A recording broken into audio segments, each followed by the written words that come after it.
Okay. Hey guys, Happy Splasher here. Good morning. So today we're going to do a couple things. So first of all, we are going to do some pit, and then we'll also do some league. And then also, as I mentioned here, there is an announcement for the stream. So I guess I'll just get that out of the way. So I'm going to change the format a little bit off of the stream heading forward. Hey, Battle Rabbit, how it's going? It's all right. Just gonna make it a little announcement regarding the stream. I'm doing okay. I'm just a little tired right now. I've only gotten a couple of hours of sleep. And yeah, well, just want to start the day off strong if I can. But yeah, we'll do what we can do. So yeah, yeah, just giving you a shout out over here. War Z. Okay, got it. Okay, so yeah, so what we're gonna do, probably heading forward, is we're gonna take a little more of a relaxed approach for these streams heading forward. So usually these streams, they end up being something with either Pit or Dark Tower, and then along there will be a world event of sorts. So I guess at least for the world events, if they don't have the gem rush thing going on, where pretty much you get rewards for finishing chapters early, we're just going to take a little more relaxed approach. So, you know, we won't spend as many gems, and, you know, we'll chill out a little bit on terms of the battles. I mean, we're still going to give good content in terms of strategy, placement, observations, things like that. But yeah, we're just going to make it a little more casual, and yeah, we'll try to also change the vibe of the stream. So probably a little less more information, just probably trying to make it a little more of an open environment. I'm also going to try changing it into the kind of just chatting format. Probably going to start either this week or next week, maybe on Saturday, because then there'll be more time to do so and kind of experiment. And then also, yeah, I just want to also change the feel of the stream. So in other words, making it a little bit more open in terms of just, you know, spending more time with you guys and asking questions, trying to, you know, just get a little bit into your lives. Also try to expand a little more into, you know, personal experiences, and then also more of just trying to understand what life is like for folks right now, both in terms of the pandemic and then also their current state of mind. Sorry for asking, did you ask your guild master to ask about me to join the guild? Yes, I did. So I asked them on the first day, and they said that I guess they said that you weren't strong enough with whatever metric or whatever criteria they were looking for. So they did refer you actually to another guild within their system. And I think it's like a farm system or something. So in other words, you kind of work your way up from that guild, and then you kind of graduate on to the main guild. So I did ask. That is what they told me. They said that you are at least okay to work in that guild. I don't know if you're okay with that or not, but yeah, that conversation was made. So absolutely, yeah. And they didn't say anything more. I won't share the direct message, but I'll look into it, and I'll let you know. So yeah, given that all the stuff I just mentioned, so yeah, let's head over to the pit and let's get it started. So for the pit this week, we are going to prepare for now. We currently are going to use the pirate skin as normal, along with equipping our pet, the Gleedy pet over here, so we can get some more health boosts and then also get some more health when we kill a hero using a melee ally. Okay, heading over now to the Dungeon of Trials. Currently we do have these two bosses here. We have Herr Koshmar and then also Hius Severus. We have 2 attempts right now. We'll get another one in about 2 hours, but in that case, we'll just save that attempt for the next stream or video. So yeah, so this is Herr Koshmar. Let's take a look at their skills. So whenever an ally dies, ally meaning the enemy, not us, so we'll give an attack boost to another one of the enemies. Every 4th turn, we'll give Reborn to the enemies. And then every 6th turn, we'll give enemies an ability. Enemies being us, not them. So we'll give our heroes a skill, which will be start of turn, will deal damage for every adjacent hero. Okay, so it looks like they're going to get attack boost every time a enemy dies. We want to destroy their heroes. We're going to be using the words heroes and enemies a lot. We'll just, yeah. But we want to destroy the heroes before the 4th turn, so that way they don't get reborn. Because once they get the reborn, once you destroy them, they'll come back, and we don't want that. And then we want to destroy, well, not destroy our stuff, on the 6th turn, right? So before the 6th turn, we want to try and space out our heroes, so that way we don't take the adjacent damage off of this skill here. So adjacent, we'll demonstrate it once we get onto the board. So yeah, let's get it started.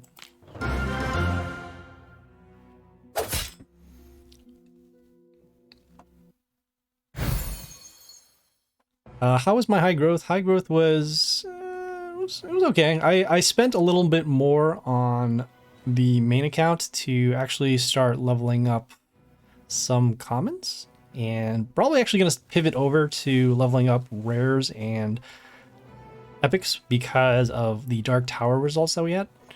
And so let me tag this first before we, because I might actually time out here. So we'll have the damage pentagrams first off the pirate. The adjacent damage, so in other words, if you take adjacent damage for this building here, it'll actually be all of these, should be all of these cells right here. 1, 2, 3, 1, 2, 3, 1, 2, 3. So that is why you want to be able to space them out. So in other words, you'll have to keep them kind of over here. Thinking about gonna go double. So there's double coverage on this lane over A and D. We're gonna place our ranged hero over here on D1, so that way we can actually get some protection with the building, and then also go for damage to the warlord, as well as drawing heroes over here. Yeah, so I'm gonna be leveling up more of my rares and epics in order to improve for Dark Tower, because I saw that a lot of the battles were actually decided on based on the normal summons that we do, rather than just the legendaries that come up. So that is why we're going to level those up for the next one. Do you usually able to finish Dark Tower without spending gems? No. And that is also another reason why. Because I looked back at some of the previous videos that we had and found out that a lot of the results at the end, I had to use a lot of gems and probably spent way more time than I should have in Dark Tower. So that is why we need to level up our other heroes in order to make sure that that doesn't happen. So that is why that's why we need to change our level ups. Normally we would level up our high level heroes like the legendaries and then also our warlord. But in this case, now it's probably more important for us to level up those lower rarity heroes, especially since we haven't been doing that in a while. Okay, so let's see here. The Goliath over here will steal attack, will also deal damage when an enemy appears. We'll have combat to deal damage to here, and then also the damage pentagram afterwards will destroy this, so that's good. I'm going to follow up next with our... I'm gonna actually follow up next with this rare hero over here on A3. Again, just drawing some more damage towards the damage pentagrams. We'll have combat here, which will result in the attack steal. We'll have attack. Oh, okay. It does have the extra attack, I forgot, because of attacking the warlord. So in this case, we actually did destroy the Goliath, but we did take the attack steal happening over here.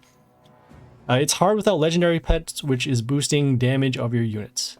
So this legendary pet, the one that I'm using right now, so this one actually doesn't boost damage. What it does is it gives our warlord a health boost. It will give our allies more health when they come into play. It's a percentage here, then a flat stat here, and then also will give us health back to the warlord once we have a melee hero destroying another hero. So actually our heroes are actually stronger, but just by health, not in attack. The other two legendary pets that do that, so the Sentry, which is the wolf, and the Drogon, which is the dinosaur, those both give attack boosts, and they give attack boosts in different ways. This one is more of making sure our heroes can stay alive on the board. And unfortunately, there's no way to change from one legendary to another without spending both premium currency and gems. So that is why we're kind of stuck with the Gleeding. But I think overall, it's still probably a better choice just for the long run. But again, it's what we do. Okay, so let's see here. The melee hero over here has attack steal once it attacks. This will actually be destroyed in combat, so that is good. I'm gonna follow it up and actually go now with our melee hero over here on... Yeah, I'll follow it over here with a melee hero on B3. I want to save these melee spots over here in this particular row open so that we can do the shark summons and then not block the sharks. Yeah, each one of those pets are good in their own way. I do like the Drogon pet probably the most. I thought it was actually the worst pet when it first came out, but after looking at the stats and seeing how the game has kind of evolved, this is Drogon pet is probably the best of the three. Sentry is more for straight up attack, and the Drogon pet is more of a balanced pet in both. It can give a health boost when your heroes attack, and then also give an attack boost. I think when they come into play. We'll see a Drogon pet somewhere along the stream, because we're in League 1, so we're gonna see people using that stuff. Hey Jaboga, good afternoon. Wow. Uh-oh.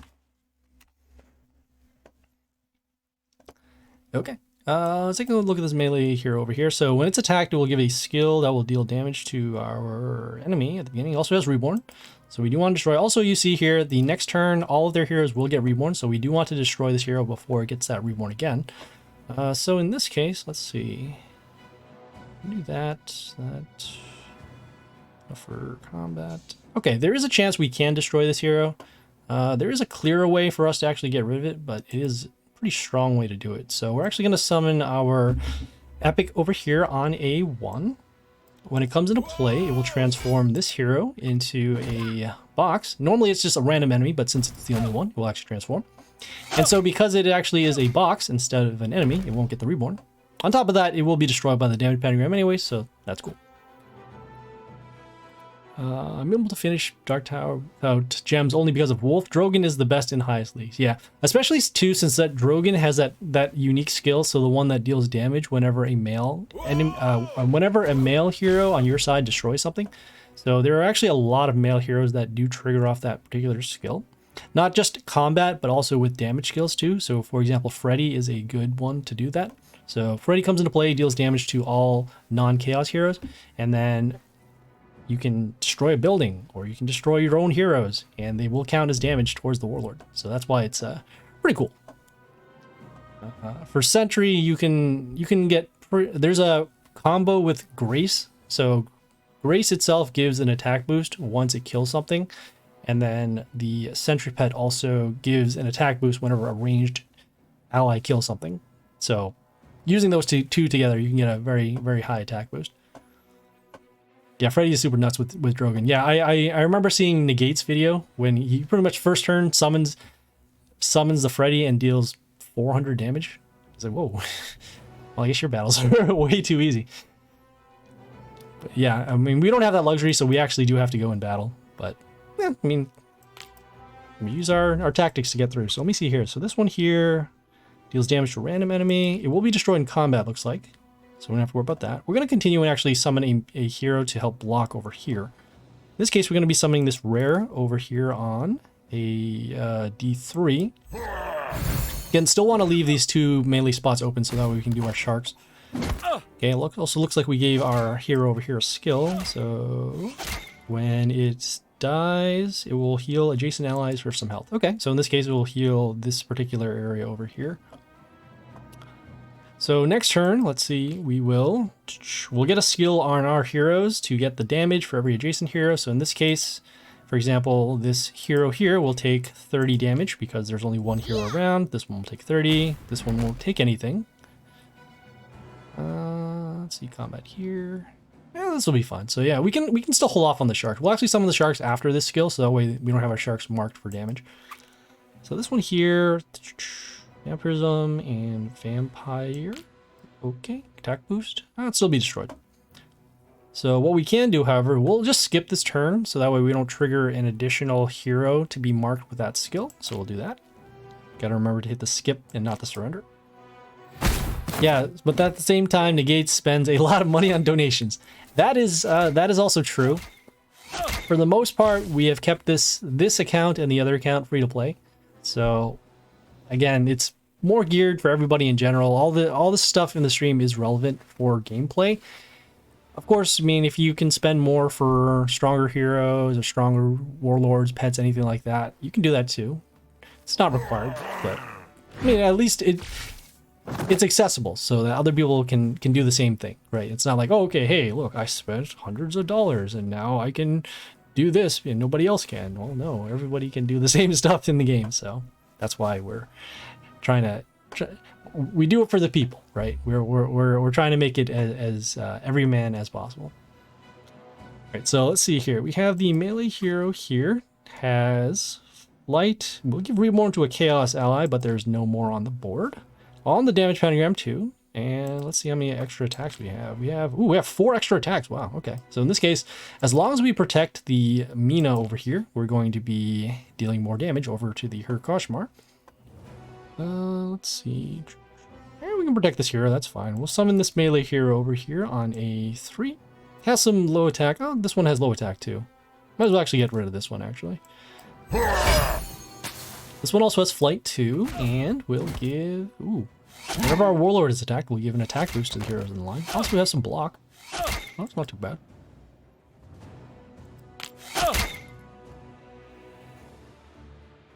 Yeah, one thing I like about this game in particular is that it is pretty much free to play. I mean, you are going to be taking a beating in the early levels, especially since the matchmaking system is still kind of weird. So you'll be in League 25 or League 20 and you'll see legendaries and pets and all this stuff. Well, actually, you can't even see the pets that early, but you can definitely see opponents with more legendaries and heroes that are going to be better than yours for quite a while. But I mean, it's still fun. I like the gameplay, and I like being able to do the strategies, and oh, hey, there's a new hero. Always fun to discover a little something. Okay, let's see this one here. This one is the Darker Fear. We've already faced with this one here before. Combat here, combat here. We'll destroy that. The reborn will happen, and then our heroes will be marked with damage. Let's see. Gonna do a shuffle and see if we can find other heroes that we want to get rid of out of our squad, as we do have the damage still happening with the Mina. Mina also has another skill here that will deal damage to the enemy warlord every time they attack. So could actually factor in. So 5 extra attacks. So does that mean it has 5 attacks or 6 attacks? I'll pay attention to see what happens. So we'll do a shuffle. And this one has low attack, so we can do that. Kind of don't want to take away our shark summons, so what we'll do is actually we'll summon our melee hero over here on B2. Yeah! That way you can still attack and then still leave these spots open. Okay, you saw that skill on the hero now, so we'll take some damage. And actually this hero will now take adjacent damage because of where we placed it. So 1, 2, 3, 4, 5. So was that 5? That was 5. Okay, so, ooh, so maybe it was just the 5 equals the number of attacks rather than, okay. So this one will actually attack 6 times. When do you expect to reach GM League? That is a good question. I would, oh man. In order for me to reach GM League, you need to reach, I think it's what, top 150 or 100 in League 1 in order to do it. And as of lately, probably been doing somewhere close to, probably like, I could get somewhere to maybe like 170. I don't know. I don't know if I'll actually be able to reach back GM just because I need to sink a lot more resources into my league squad. I've asked around and they said that at least the season rewards are the same and the chest rewards are the same. So I don't know if it's worth it to go into GM. I mean, that is technically the end point of it. So it's year 3894. Yes, I will turn on the auto battle and they'll get me there eventually. For you, 68. Yeah, you never know. I mean, it's nice to say. So I've been in the GM League before, and it did help at least a little bit in terms of rewards, but in terms of the difficulty and the amount of so the difficulty really does scale up in the GM League. Pretty much battles can be decided on first turn if you are less than what the recommended might is. So we don't want to deal with that. We've been in a spot where we've gotten into the league, and then as soon as you get into the battle, you already kind of know when you're going to lose. So it's just a lot of surrendering until you find somewhere where you have a weaker warlord that you're facing. But again, it's not really, it's not my cup of tea. All right, so let's see. So we have another one of these bone warriors. Okay, more attack steal, and we do have, let's see, so we'll have 6 extra attacks anyways. This one has low attack, so we'll just get rid of this. We can also, we can do our, do one of shark summons. 1, 2, 3, 4. This will actually be lethal anyway, so we'll just summon this melee hero over here. Okay, we'll take some damage to our heroes. Combat will actually destroy this. Damage over here, damage here, and then this should be lethal off of the Mina with the multiple attack.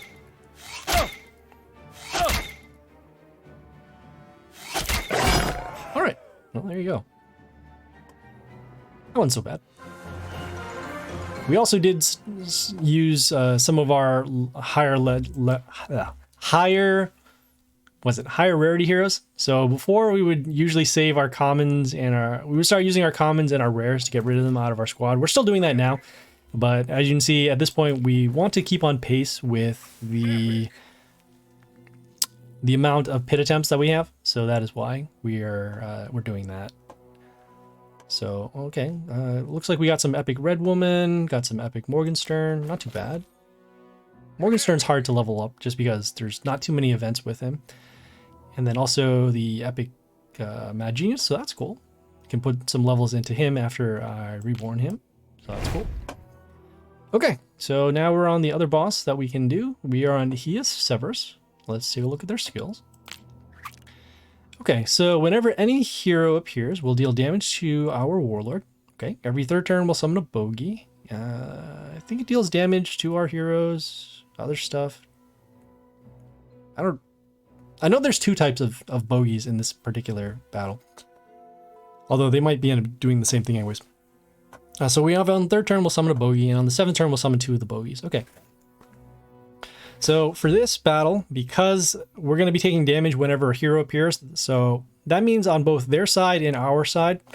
And so this is where the Gleedy Pet is going to help out a lot, because once a melee hero does kill something on our side, we'll gain some health back. So we can pretty much negate this kind of damage that's happening to us, but we will be taking it anyways. So just a thing to be concerned about. The 6 damage doesn't look like a lot, but it adds up, especially if you don't have some way to heal in general. So not specifically with Gleedy, but having a hero that can heal, such as like a Mave or let's see what else heals. Life Palace? I don't know, there are some other rare heroes that also heal. Okay, and then also on the third and seventh turn, or before that, we will prepare for the bogeys to come out. And so yeah, let's get it done.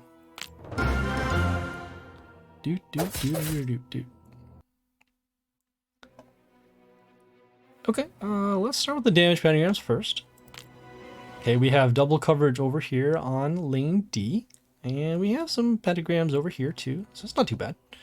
We do have a couple of buildings. This one will, ooh, okay, -1 attack, cool. Plus health, and then also some spikes. All right, sure. Let's see, how are we going to do this? Yeah, sure, okay. Yeah, we'll take a little bit of damage, that's fine. So we're going to start with this range hero over here on D1. Yeah! We'll take some damage because we summoned a hero. Okay, we'll destroy this building, and then it looks like we summoned a rabbit over here off of our attack. And then that rabbit did trigger that damage skill, so again, we will take some more damage. And taking damage is okay, we have quite a lot of health. So as long as we can keep our lanes covered, should be alright. So the rabbit here will give a health boost to our melee heroes for every ally rabbit, so that includes the ones that we summon. Okay, let's see here. I hear the sounds of attack. That does a lot of attack. Okay, so we have the Deadlord over here, summons the zombies in the row. We'll transform a melee enemy into a zombie, and then we'll get an attack boost for every ally zombie. So in this case, are these two here.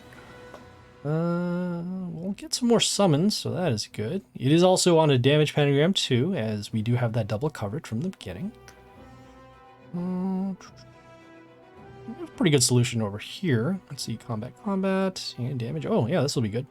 So we're gonna summon the Prince Nod over here on D3. Okay, we'll take some damage. This one here gets spikes at the end of the turn. We'll also deal extra damage to melee enemies on their side, so it actually includes those zombies, and then also the Deadlord here. And then we're also giving some protection over to our, was it Kair? I always forget how to pronounce this. Let's say Murden Kair. So summons the extra rabbits. Those rabbits will help us get some more blockers on the board.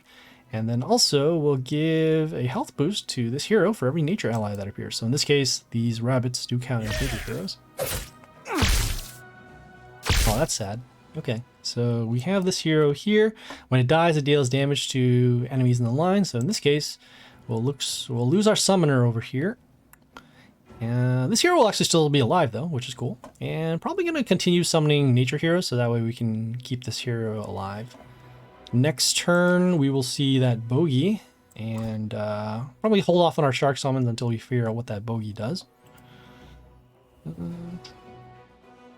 Still want to leave these spots open for the shark summons, so what we'll do is we'll summon a melee hero over here on a 2. Yeah! Okay, so some combat. We'll destroy this building. Give us some open lanes.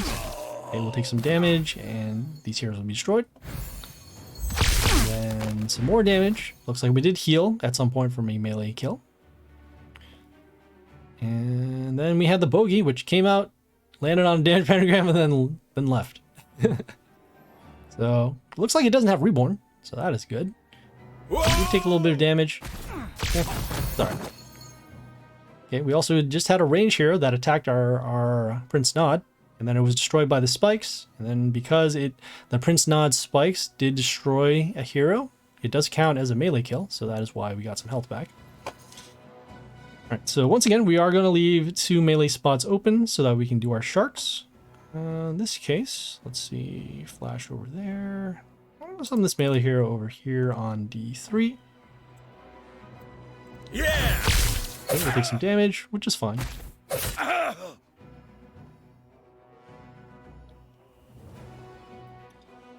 So at this point right now, we have a little bit of protection with the building over here. This melee hero has a decent amount of health.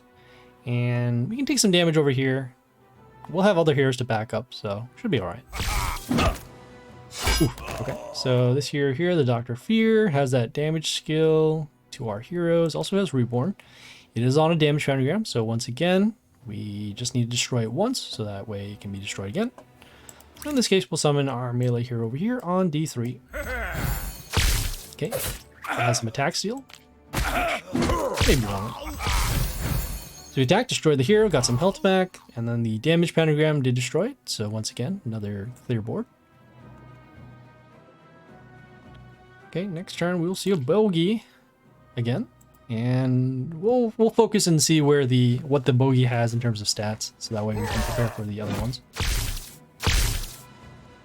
Okay, so we have this melee hero here. Whenever one of our heroes dies, it will summon a pentagram that deals damage, and then also will summon a splash rune on their side on the enemy's cell. So in this case, you see this one here.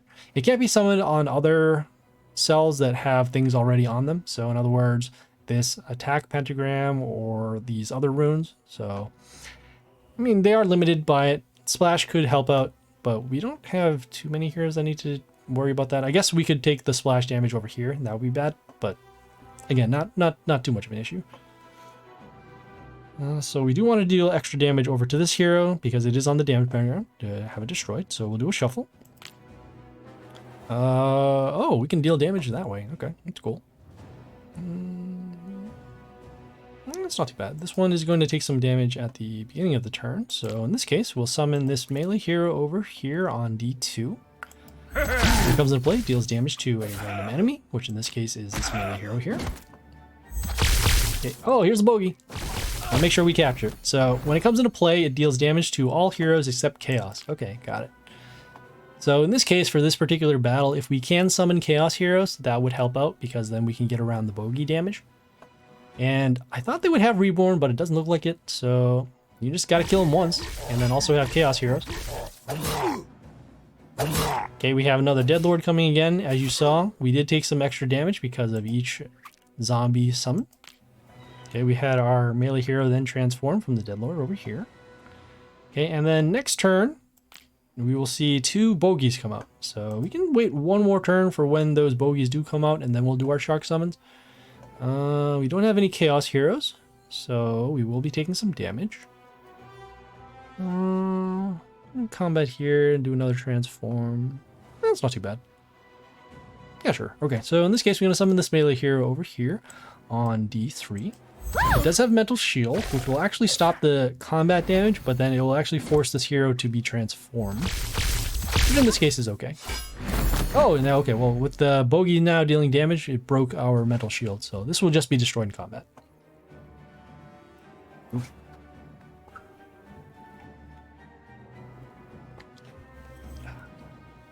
Water is good.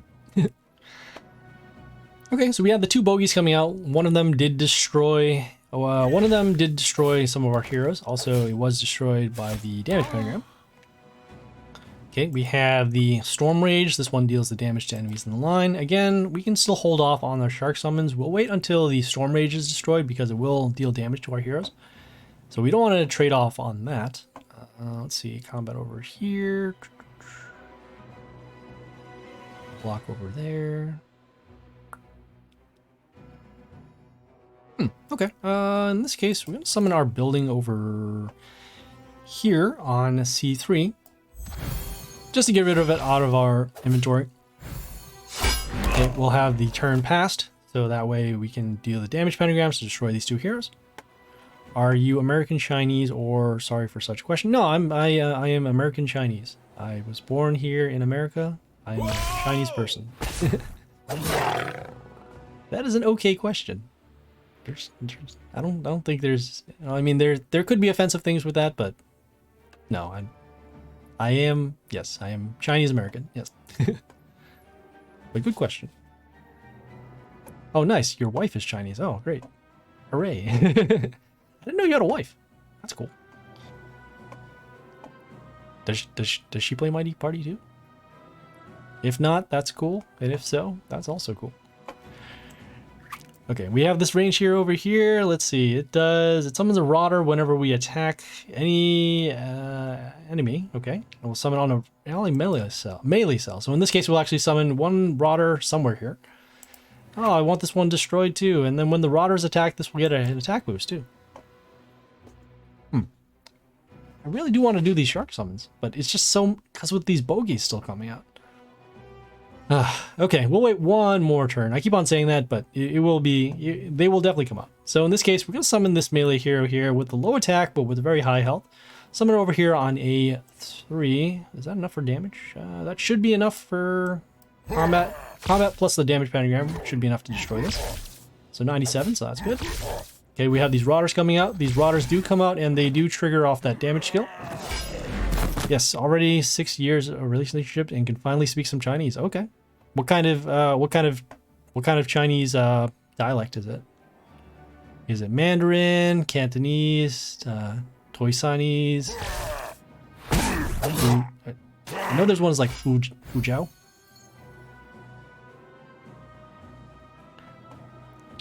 I don't know what it translates to specifically. I know that my grandmother can speak it. And she's very knowledgeable in that stuff. Oh, so this hero is still, why is this hero still alive? I thought, oh, did it gain some health? Is that what happened? I have no idea what happened. So this hero is still around, so that's unfortunate. Combat here. We have this hero, let's see, it sets the health of 2 of our heroes to 1 when it dies. So in this case, it'll actually be our high health hero. I guess it'll probably make sense for us to do the sharks now, because then we could potentially draw away the damage skill. Also, we can deal some damage over this hero. So we'll do our shark summons. Okay, we'll set the health of these heroes to 1. We'll also take some damage off of the hero summon. Does have counterattack, which may or may not be helpful. Let's see combat over here.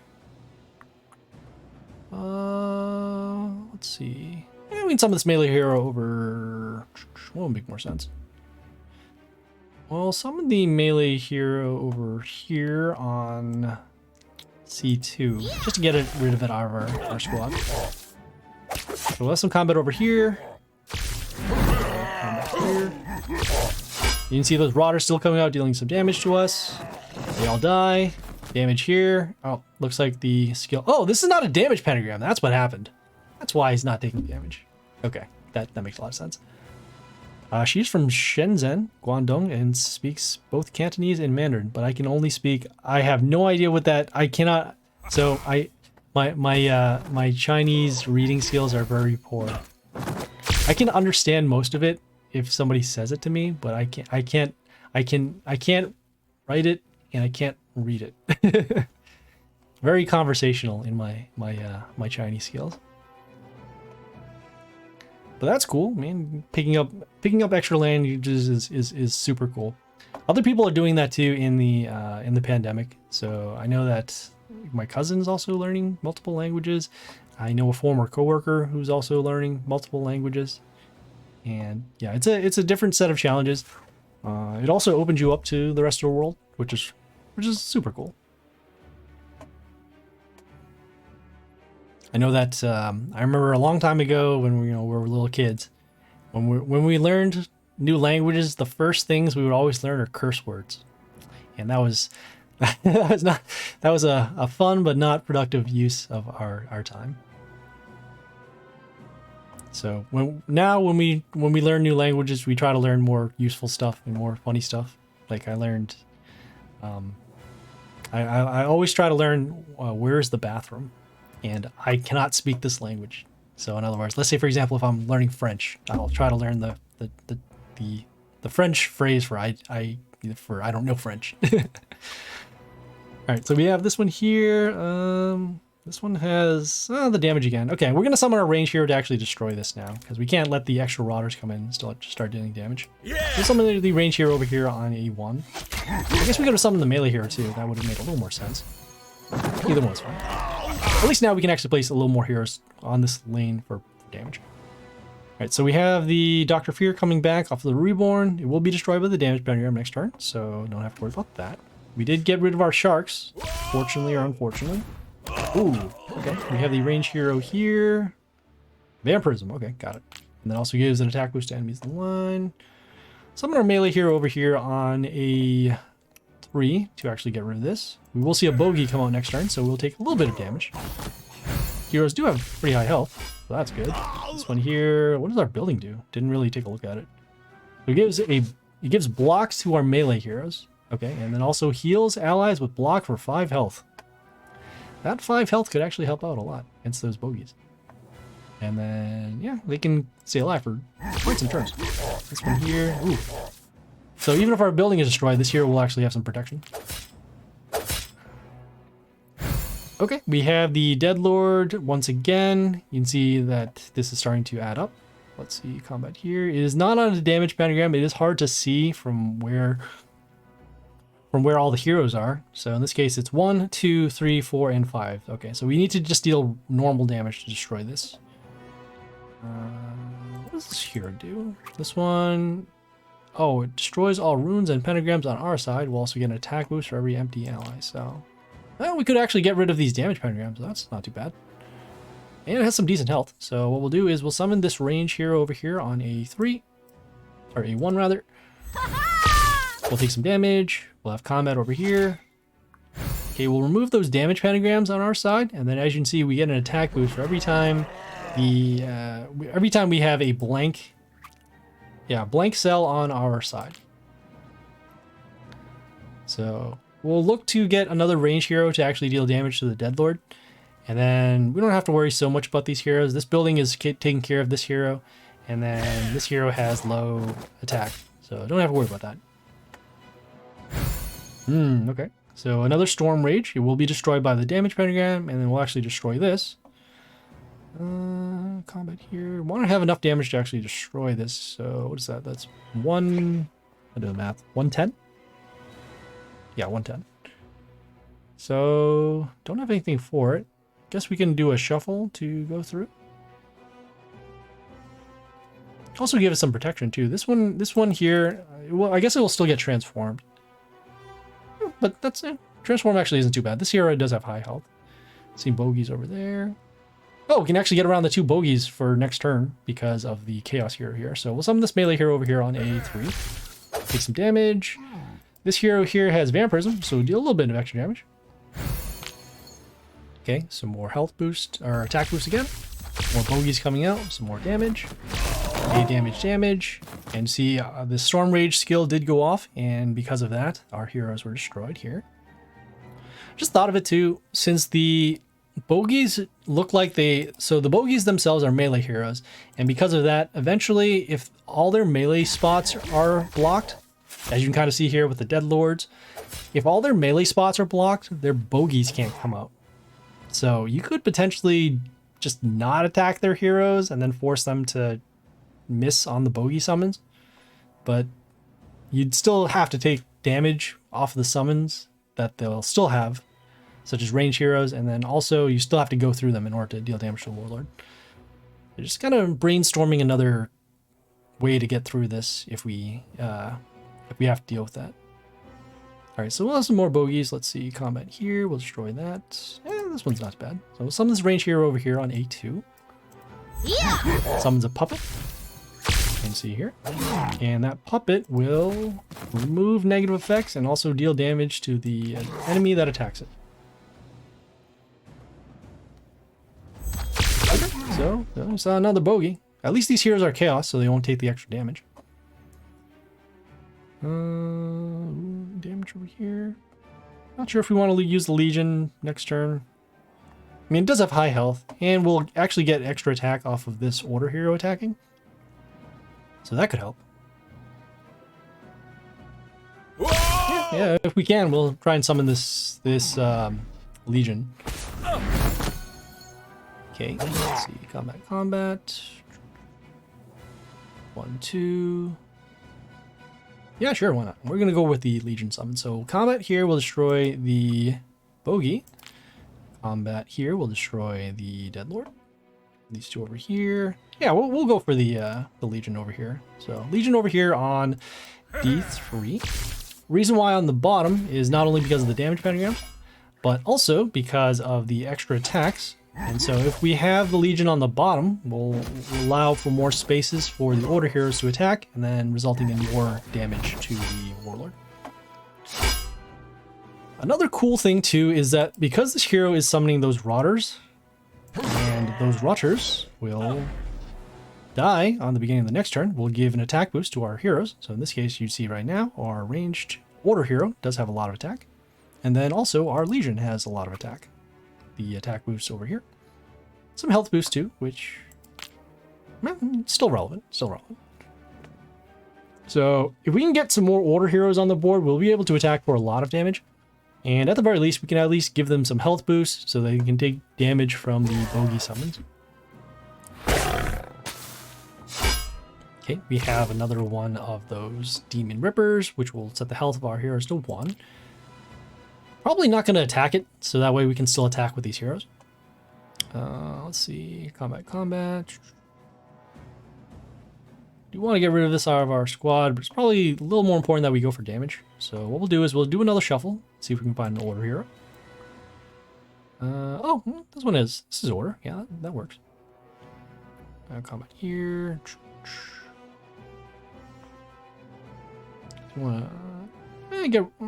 We can get rid of this Rotter over here. That's not too bad.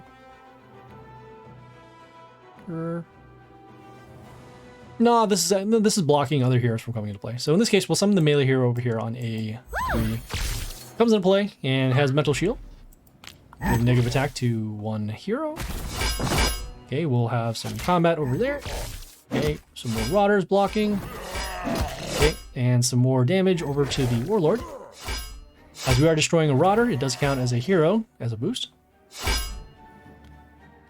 So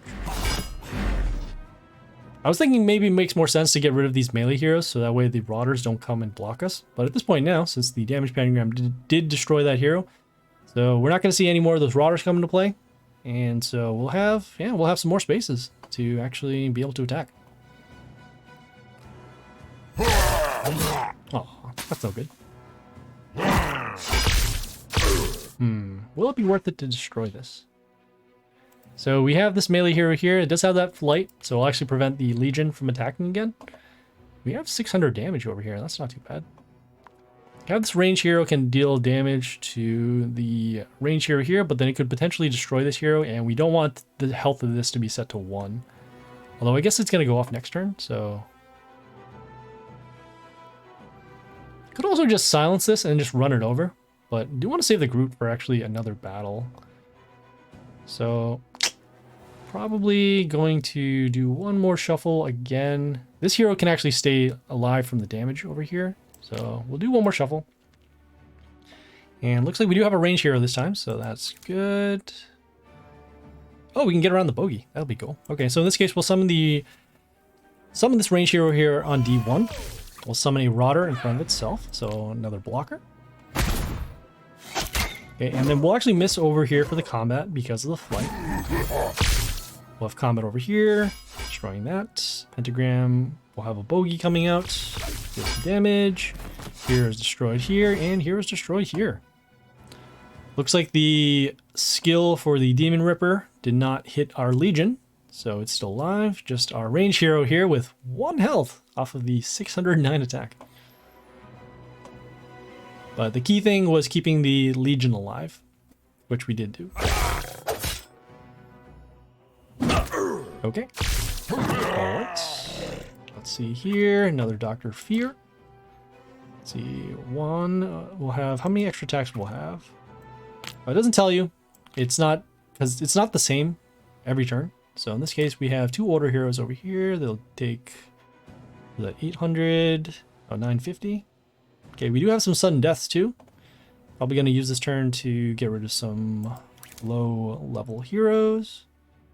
In this case, going to summon the melee hero over here on, oh yeah, on a C3 over here. Yeah!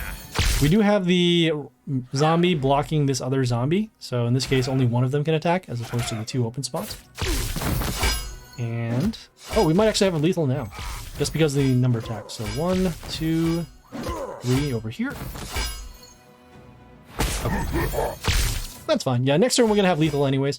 These heroes do have enough health this time and enough damage. And so we'll just use our next turn to get rid of another hero. And should be good on the Severus, unless they somehow deal 1200 damage, which is very hard to do in one turn.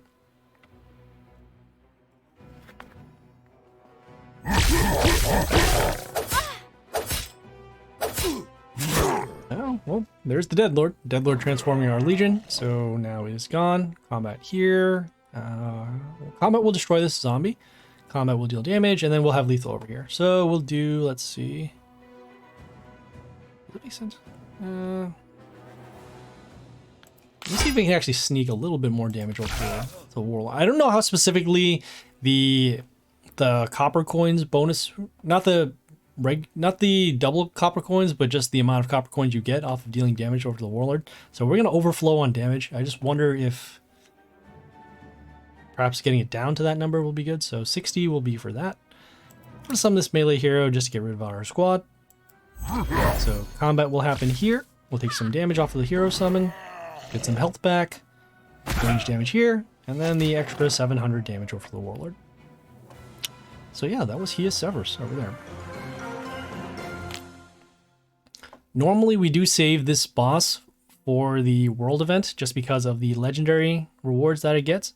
But at this point right now, we actually unlocked, we got the premium buddy pass this time. So in this case, we do have a lot of chests. We have like 8. So in this case, we'll be able to finish those quests, and yeah, we'll save those chests for the world event. Should have actually checked the news, see if the, what do you call, the information is still there. So in this case, looks like we got some Bravi. That's cool.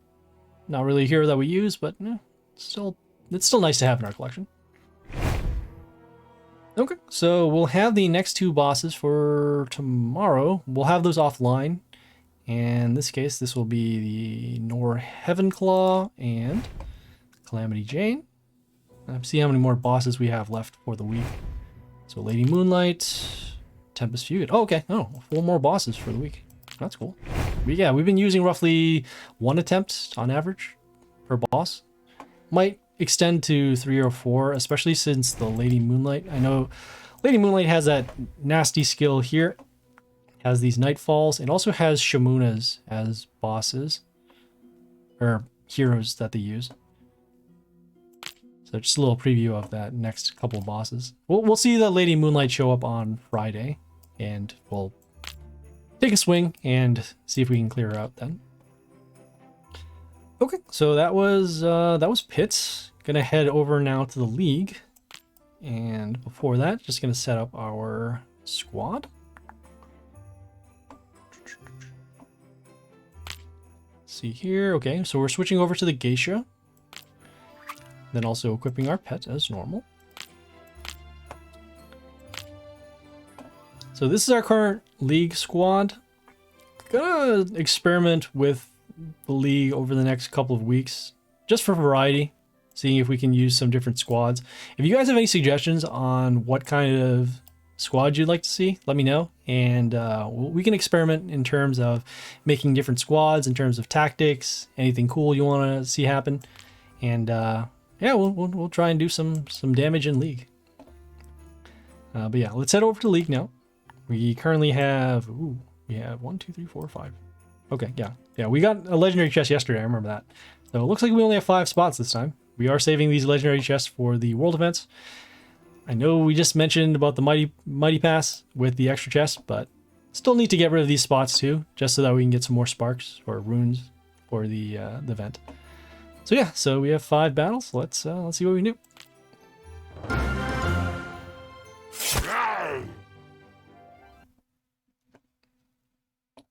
Okay, we have a ogre. We also have a sentry pet. The sentry pet gives attack boost to, let's see, when an ally appears, end of turn, and then a ranged ally kills. Okay.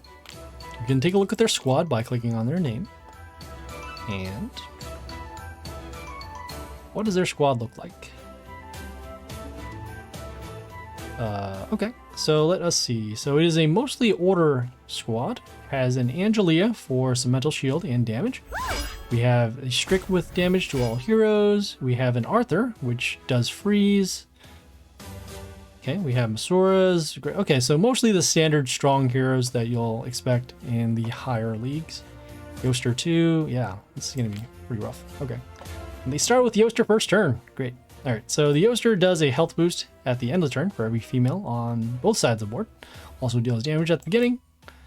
I guess we'll probably actually have to counter with our own grace. And we're gonna destroy one of these buildings, probably this one over here, while also getting some protection. So we'll summon it over here on D1. The reason why we're destroying the building is because we take damage for every ally that is on their side of the field. So in this case, if we destroy the buildings, they will not count as damage. And so also we're protecting our own health as well by having more heroes on the board. Alright, so they did their health skill. They'll have the silent skill, which we need to draw out so that we can deal damage to their warlord. And then also they have the... okay. Oh, regen. There, okay. The spots moved over, so that's why. Because normally it's this one and then that skill here. Alright.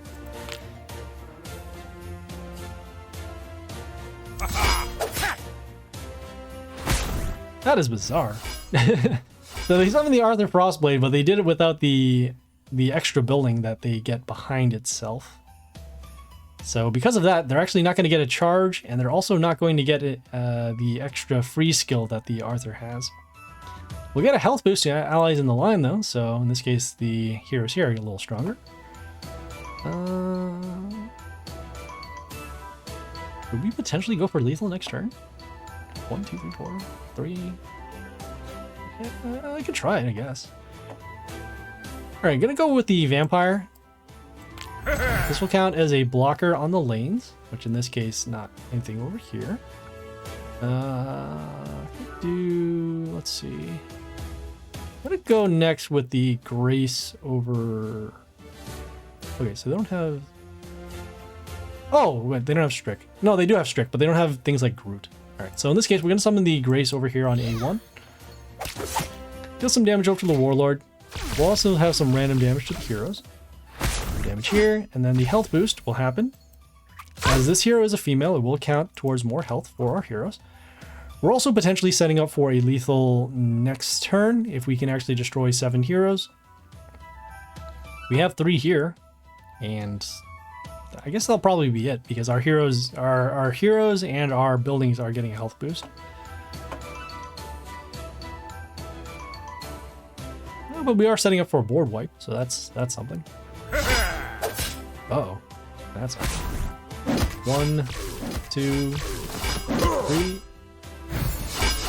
Okay, so they had the Legion. The Legion gave an attack boost to the Order heroes on their side, so it includes the Arthur and the Yoster. Also a health boost, and then the extra attack. Yeah, well, so we'll go with our destruction to wipe out these heroes. So that was number 6. Oh, if we had one more, we could actually go for... okay. Man, that stinks. Could go for there, let's see. Oh, we could deal a little bit more damage. All right. So in this case, 1, 2, 3. Okay, in this case, we're gonna go with the... oh, if I didn't summon our vampire, then we could have actually destroyed it. That's what happened. Oh, so that's why. All right. So in this case, I'm gonna summon our Masura over here on B3. Can you show me your Strik after this fight? Yeah, absolutely. I can do that. So we summon the Sora because it gets the extra copy once it attacks, and that copy will help us deal some damage to the Warlord. Also help us block for damage here.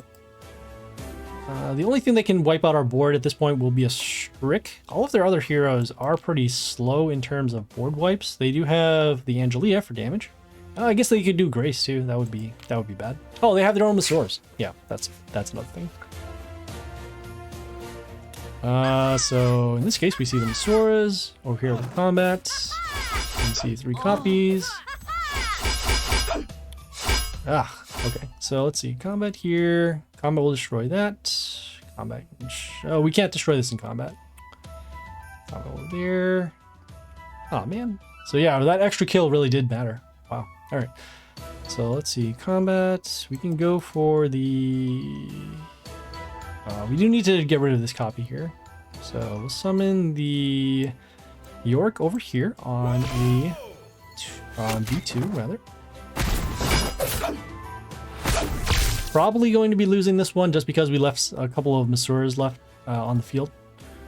Because this will actually destroy this. We'll have an open lane over here. This is still defended, so that's okay. We already used our 2 strongest heroes in our squad, so the Grace and the Yoster. And since they wear silence, they don't have their skills anymore. Kind of a bummer there. Let's see. Combat here. Alright, so there's their Strik. Okay. Okay, so they got an attack boost off of the Strik that they had. And once they wiped out our heroes, then they had the open lanes. Okay. So yeah, that was that battle.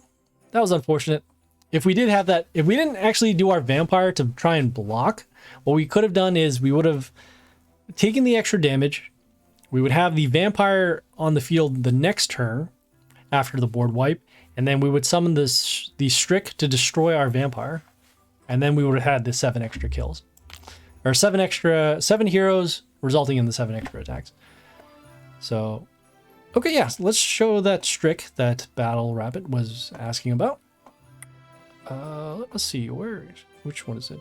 Strik, right? So in this case, it is an order hero that is ranged. We can filter for that in our squad inventory, so that way we can check it out. So currently right now, this is our Strik. It has an attack boost that is okay. Has this damage skill that builds up for every hero that is on the board when it first comes on play. So in this case, it is 11 times. So say, for example, there are 5 heroes on the board. It would deal 55 damage. And then also has the splash damage at the... it gives a splash plus splash to another ally. So in other words, that ally can deal splash damage. As you can see, it can scale up. So it'll deal some more... I'll deal some more damage over in this skill. And also some more of attack boost and also more splash. We currently do have it on... Let's see, just going back. So 1, 2, 3. It's on its 3rd reborn right now. So on the 4th reborn, it will get some more damage for the skill here. And then on the 5th reborn, we'll give more splash to the hero. You have so much room to improve him. So many souls. Yeah, I do. And the reason why is because before I was collecting souls for the Strik because when it first came out, Strik was one of the best heroes to do the board wipes. But as other heroes came out, one in particular, the Yoster, kind of stopped me from putting more heroes onto Strik. Especially two, since one, it is a male hero, so it will get slowed down by the Yoster skill. Also two is that a lot of battles didn't really require board wipes per se. It sounds weird, but there are other heroes in the game, as you've kind of already seen. So for example, the Evil's Helper, that's the one that does the transform. The Santa, that also does transform as well. So we were focusing more on single heroes that could get rid of other heroes, because there were a lot of other heroes that we couldn't defeat in League or in Dark Tower. Shimuna with the Metal Shield is a good example. Let's see, Ariok with the invulnerability. There were some other heroes that, yeah, we really wanted to deal more damage to one particular hero as opposed to all the board. So yeah, this might here is small, and you can see we do have a lot of heroes here. If we do level them up, probably, let's see, with the amount of heroes, so 200, just seeing how much on the scale. So 2, 3, 4, 5. So we can probably get them to level 17, I would say. I don't know the exact numbers off the hero table. They don't scale up that much off here, but it does add up. So we can probably get him to level 17, which in that case we'll be able to deal a little bit more damage. I know that the average might in the league for these kind of heroes is around 4,000. So we do have ways to go. And we still need to actually reborn him in order to get some more damage. Yeah, Strik never lives long enough, but he's only for cleaning table right now when you have real problems. Yeah, so another thing about our particular squad is, as you can see here, there are not too many heroes that do any type of multiple summons. If anything, the only hero that does do that is the Masura. So it's not like, oh, hey, I can summon this hero that will do extra summons, and then it will allow us to get some more heroes to power up the damage on the Strik. If we wanted to do that, then we would switch our squad over to more summons. So something like Madame Lotrix, the Floss, could go for... what is another good multi-summon hero? Maybe even Athena, because then you could splash in Legion. Yeah, and then that would make sense because it's also order. So yeah, that is something that you could do too if you do have the heroes for it. Another thing too is that the Strik deals its damage. So it does that extra. All the effects go off of the attack. So if you use something like Charn that gives the extra attacks, you can make their skill trigger more than once, which also allows for more damage to the heroes and then also more attack boost to your heroes as well. So that's also why we have something like Charn. But again, our what do you call our Strik isn't strong enough in relation to the other heroes that we have, so that's why we don't use it for now. Once we do get him to probably the next reborn, we will probably start using him, because at that point he'll be able to wipe out the heroes. Yeah, Charn is amazing. Given that extra attack is so good. Not only that, I mean, it has that defense skill that transforms into a building, and then also gives mental shield. And that mental shield, it adds up as well. Let's see, Ooh, we're gonna see a lot of damage off of the Lapin. We'll have some freeze, extra attack. Okay, got it. Okay, looks like we do have a decent setup for next couple turns. We're gonna start with our Masura over here on A3. Easy. We'll get some copies to attack, destroy some buildings, and then help us block. Next turn, probably gonna go for the Yoster because we can start setting up for the board wipe. And then we also have a number of females on the board already because each Masura is a female. So we'll get some more health boost and then also potentially go for some more damage.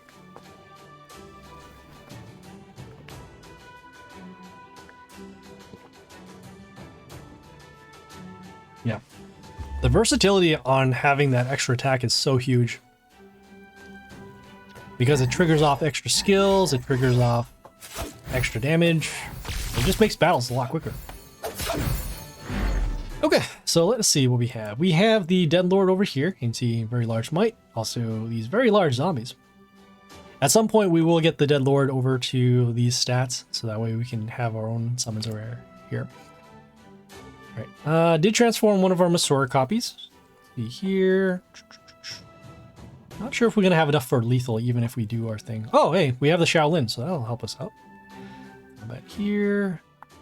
See the attack boost off of the Masura we'll get for every ally that does appear. Gonna go with the Yoster over here on D1. We'll silence these heroes as they are all male. We'll have some extra damage over here. Get some health back off of the melee kill because each Masura is a melee hero. Did some damage over to the Warlord. We have some open lanes. And then if any of these other heroes are still alive, we'll have the Yoster to deal damage at the beginning of the turn, which will then help us set up for the board wipe. Next turn, we do have some options. Oh, will this get an attack boost? Oh, it will. Oh, okay. So the Sheer Shot itself gets an attack boost for every wounded hero on the field. And it does deal extra damage to an enemy around it. Fortunately, it did not destroy this Masura, otherwise it would have dealt more damage over to potentially other of these heroes. But it did not, so that is good. Let's see here. Go for board wipe there. Do we have enough damage? 119. No, we won't. Okay. So in this case, we will go for the Vampire Summon. Okay, we'll get an attack boost over to these heroes, followed by the destruction skill. Opening those up. Did want to get rid of the sheer shot because it also has more health for every enemy that was around it when it first comes out. Gonna follow up next with the Shaolin over here on A2. Reason why is because the Shaolin comes into play. It gives immunity to silence for order heroes. So in this case, him and also the Yoster. So now, even if they do the silence skill off of the ogre, our Yoster will still have its skills, meaning more health boost and more damage.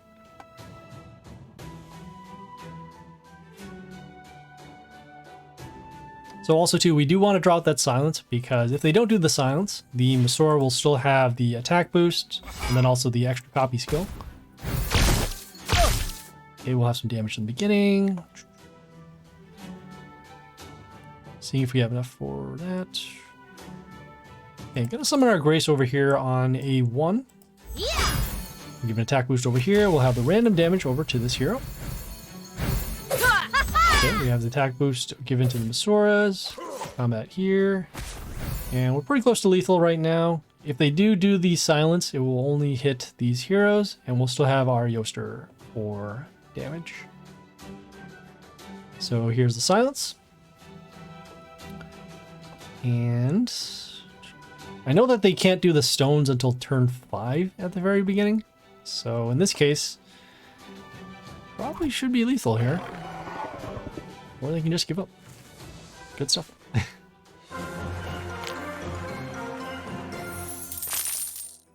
Yeah. So annoying as Ogre is in terms of facing them, the reason why I don't use Ogre for the particular skin is because of that specific scenario. And that if you're getting beat by a lot, there is no way to come back with the Ogre other than having some heroes to back up with the Ogre. You need to live to turn 5 in order to get the stones out. But those other two skills, they don't really come into play. So if you don't have a board with Ogre, you're pretty much going to be wiped out. I mean, that's the same with pretty much any warlord that you face in any battle that you have. But it's magnified more with the Ogre, especially. Because none of their skills actually destroy things. So that's why. Alright, so this is their squad over here. They have a My-10 that will deal 100%. A lot of damage over here, and a charge. Okay, so a lot of stuff. Okay, they have the Deadlord again. Zombies are a little weaker. That's good. There. Okay, gonna start with the Charn over here on B3. Yeah. The reason why is because we can destroy the zombie. Looks like we also destroy another zombie. Got some health back off the kill. The Charn, before it transformed, it deals extra damage to Chaos heroes whenever we attack. We'll also get these extra attack runes, which will help us get back the board and potentially go for some more damage to the Warlord.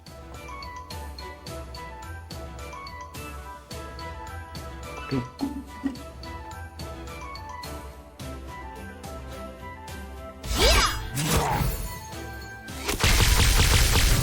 Wow, that picks up a lot. The microphone does pick up a lot of sound.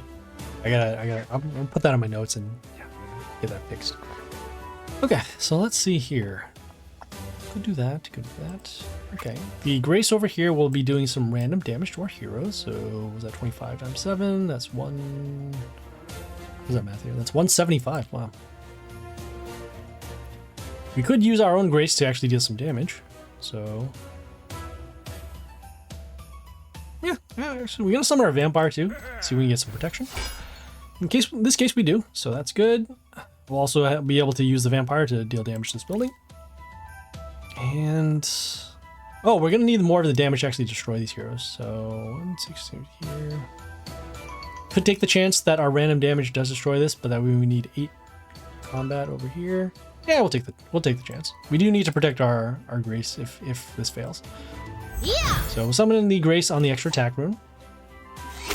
We'll have our random damage happening once, and then we'll have our random damage happening twice, which is enough to destroy the Grace, followed by the attack boost given to the vampire.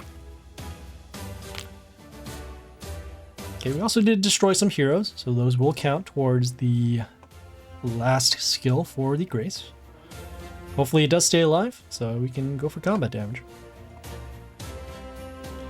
Next turn. Ooh, okay. I guess that was gonna happen anyways. Even if we summon our hero over here, so. Okay, so that scrap here has the extra damage behind the enemies. So in this case, our Grace took damage off of the vampire being attacked. Let's see, combat there, combat there. Will this work? Could I actually destroy this? 201. Yeah, well, we'll see what happens. We'll do our destruction seal to get rid of this zombie. Then I'm gonna follow it up with the Yoster over here on a 1. We'll be able to silence the scrap, so no more extra damage and no more extra attack steal. And actually seeing if we can draw out the silence now with our 1 hero. If they don't silence, then we can actually follow up with the Shaolin.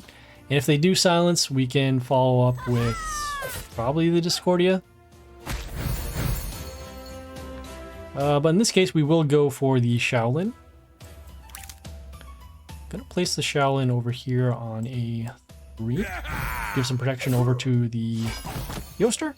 We'll get some health back off of the melee kill. And then we'll also give this protection from silence. So now we can continue to use these skills. So they have the Alexandria over here. Summons the Life Palace. That'll help them. Well, it'll heal their warlords. And then also heal their allies at the beginning of the turn. Okay, we did take some damage off of the My 10 coming into play. Fortunately, it was not at the 100% damage. It only does 75, so that's why our heroes are still around. Let's see. Combat there. Good deal of damage over there.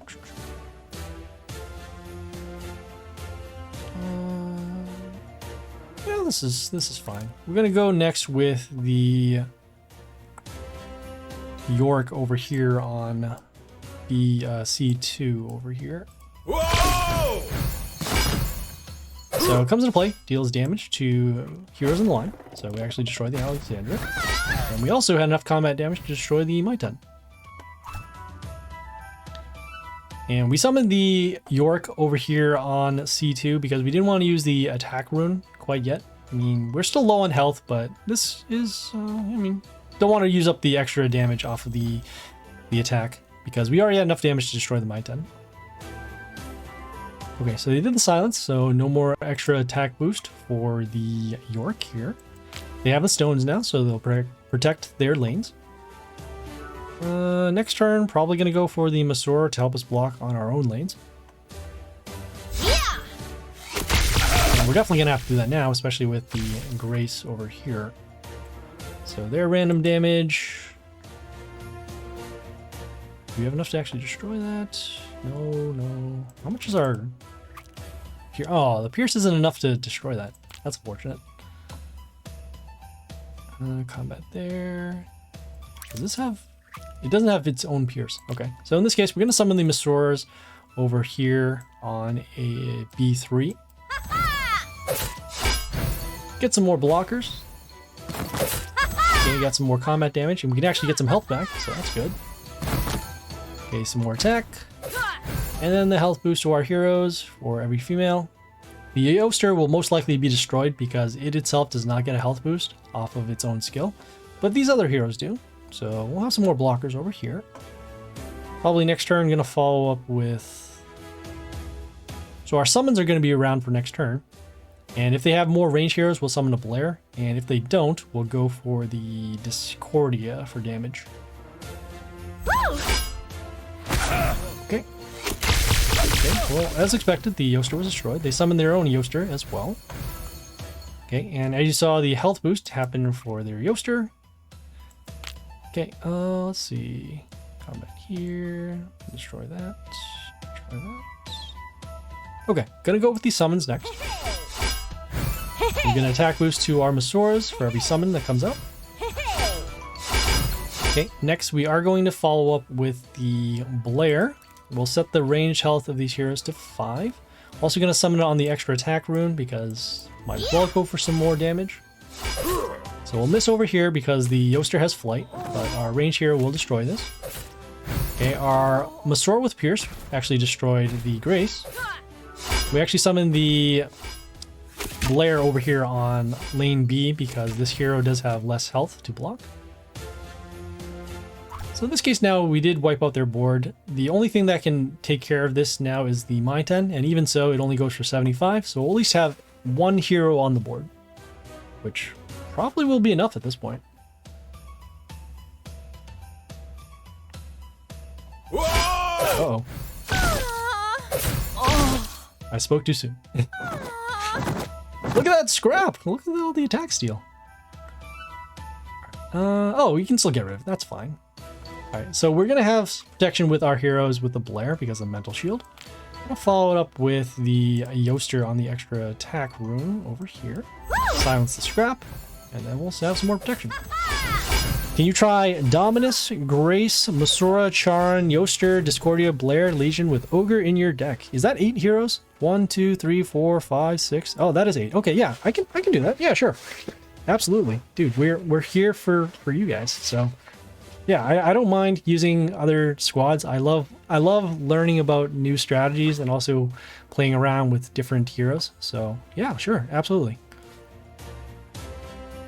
So let me do some brainstorming, see what that's gonna look like. So right now I'm organizing them as in melee, range, and then also what they could be doing. Okay, so we got another Dead Lord over here. Let's see. Oh, you know, we can start giving a health boost, attack boost to our heroes. So let's do that. So we're gonna go with the Grace over here on a 1. We'll have our random damage to destroy this. We also have the Mental Shield coming from the Blair. Give some attack boost to our heroes. Okay, we have combat over there, and looks like we'll have lethal all for the extra attack. There is so much you don't know about me. Very secretive. Oh, we got some epics. Cool. All right. So let's see. So 1, 2, 3, 4. Oh, okay. Yeah, that's 4 and 4. Okay, that's cool for the balance. All right. So yeah, let's get it over to our squad. Gonna make these changes over here. Try this new squad that Battle Rabbit has suggested. So we'll head over to the Ogre, and okay, so let's find those heroes in that order. So we'll filter for the Chaos, and then also Melee. Here's the Dominus. For those who don't know what Dominus does, so before the attack, it gets extra attack. When it attacks, it deals adjacent damage, and then also will heal itself for the amount of damage it deals. Is it off the adjacent damage or just any damage that it deals? So in other words, the 108. No, actually, maybe it'll just be healing for the 26. And then when it kills something, it gets a health boost. That's cool. Here's the Dominus. Oh, I probably shouldn't have replaced that right there. All right, so because I'm gonna have to put Grace back into the squad anyway. So this is the Grace. Make sure we don't run it over. So the Grace, this one here, it deals random damage. It gets an attack boost to another ally if it destroys anything except a building. And then also when 7 heroes are destroyed on either side of the field, this will get 7 extra attacks. Okay, Masora, which we'll filter for nature and melee. Okay, the Masora will get the extra copies, and we'll get Pierce, and then also gets extra attack, or extra, it gets stronger when another hero appears on our side. So those copies do combo together. Let's see, Masora, next we have the Charon, which is a melee order. Placing that over here. The Charon, it does a couple of things. So it summons extra attack runes. And Charon is weird because he gets 3 extra attack runes if he's at level 16, no matter how many reborns he gets. And at some point he does get that 4th one, but I mean, getting him to level 26 is almost impossible if you're not paying player, because you just need a lot of heroes in order to level up. So let's see. So he also does that Cenotaph. That Cenotaph will give Mental Shield to another hero on your side once the enemy attacks. Then also you can see here some random chaos damage to a chaos hero. So pretty cool. So the Charon, you have the Yoster already. The Yoster silences male heroes. Will give a health boost to heroes on your side for every female on either side of the field. And then also deals some damage at the beginning for every ally on your side. Also has flight. Flight heroes are they're very annoying to deal with, just because flight is... It's tough to deal with unless you have some extra damage or silence or anything like that. Okay, so we have that. We have, what is it? Discordia, which is a chaos ranged. The Discordia over here deals, let's see, it has a death trigger to deal damage to melee enemies once it dies. Gives an attack boost to your chaos heroes, and then give extra attack to 2 of your heroes. So normally we use Discordia for this first skill over here. If you are building more of a chaos build, then yeah, go with the Discordia so you can get an attack boost. And then this death trigger can set up for a board wipe because it does deal damage to melee heroes, which then you could destroy heroes because they're wounded. So there's that. Blair is already in here. Blair has a couple skills as well. So Blair will set the range health to 5, making them easier to destroy. They'll give mental shield to your heroes when they come into play. And then also before they attack, we'll give them pierce. So that these 2 skills here with the pierce and the setting range health to 5 does allow you to destroy heroes that are behind buildings or other heroes. So there's that. And then where's Legion? Legion is a order and also melee hero. So put that in, here. So this hero here, Legion, has a couple of skills. It has, whenever an enemy dies, it will give an attack boost to your order heroes, including itself. So it's self-boosting, so that's cool. Whenever it attacks, it gives a health boost to your order heroes. So in that case, for more attacks, it will give more health. And then whenever one of your order allies attacks, this hero itself will get an extra attack for turn. So in other words, if you have a hero with multiple attacks, it will get multiple attacks. And then also, if you can find a way to create multiple attacks with your order heroes, then yeah, you'll get more attacks with the Legion, which will then result in more health and then possibly more attack to your heroes. Okay, so as you can see here, just filtering out a little bit more, just changing it so that the melee heroes over here, range heroes are here. That way it's just a little more organized so that we can find out what we can do if we do need to change anything. But this squad seems pretty solid. I mean, we're going to have the silence with the ogre so that we can actually go with the damage for the Legion. And then also we have these other heroes too. These are all order, so they will combo with the Legion. Have some pierce damage, extra attack. Yeah, this is going to be fun. Give a pet to ogre. Yes, I can. What pet would you like to see? I have 3 here. I have the honeydew. I have the... I don't use this pet. The green light over here. This is the epic version of the Drogon. This gives a little bit of an attack boost. And then also gives health boost to an... Oh, random amount. Okay. So it's like a watered down version of the Drogon. Which do you want? Probably. I mean, I would still go with the...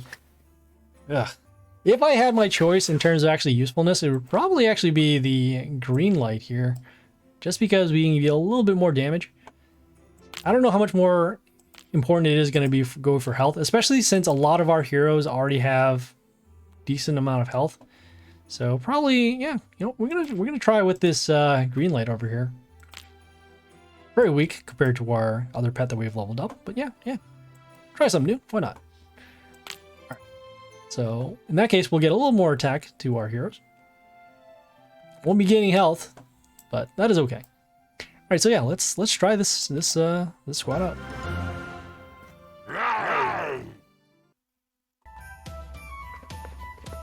Oh yeah, hey, we get to look at the Drogon pet too. Yeah, so this Drogon pet, it does a couple of things. It gives a health boost whenever an ally attacks.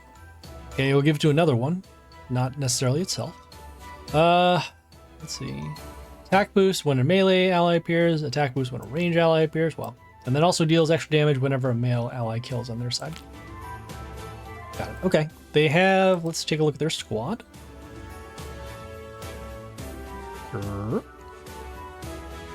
Okay. They have some reflect damage over here with the Kabas, some extra, they have a strong hero with the Trigara. And then some silence here, and oh, we have a Shamuna to deal with. That's not good. All right, how do we want to start this off? Well, since they are an ogre, we need to draw out their silence. And so what we'll do is we'll start building up our board instead. I'm gonna go with the... Yeah, you know what? We're gonna go with the Charn over here on A3. Reason why we do want these extra attack runes on the board. And this charmed hero is unique because unless you have a hero that attacks that deals silence, this hero cannot be silenced. And the reason why is because it transforms into this building, which the building, you see here, silences all enemies except buildings. Modest cheater, he will change opponent's cardio squad. I mean, it's not like they're going to change to a nature squad by any means, but they're going to have potentially their best draws, which in this case, Shaolin is pretty helpful. Alright, so we have the Shaolin. This one has a death trigger to deal damage to one of our heroes. At this point, this 1303 is a little excessive, but this just shows that it will usually kill the hero that it deals damage to.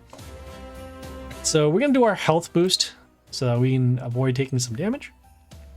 Do need to destroy this as it will start giving attack boost to their heroes. And the Dominus over here, combat there. I think it's not too bad. I'm going to go with the Dominus over here on the extra attack room. And the reason why is because we'll have that adjacent damage to deal to the charm, I can see here. And then we just want to avoid this hero for now, because this hero can already run us over once another hero comes on play. So we'll force them to actually summon a hero to destroy us rather than us going into them. Okay, as you can see, they have the metal shield on the building. And so the Charn itself, or the Cenotaph at this point, will not give mental shield to itself, but it will give mental shield over to this hero.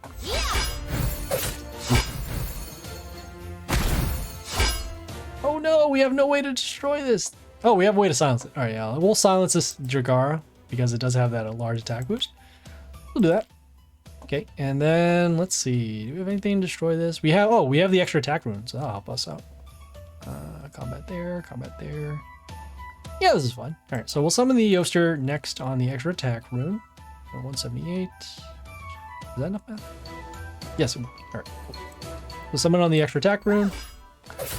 We'll have some more extra attack runes. Combat over here. Okay. Combat for number 1, combat for number 2. And the damage actually drew over to our building, so none of our heroes are destroyed. Cool.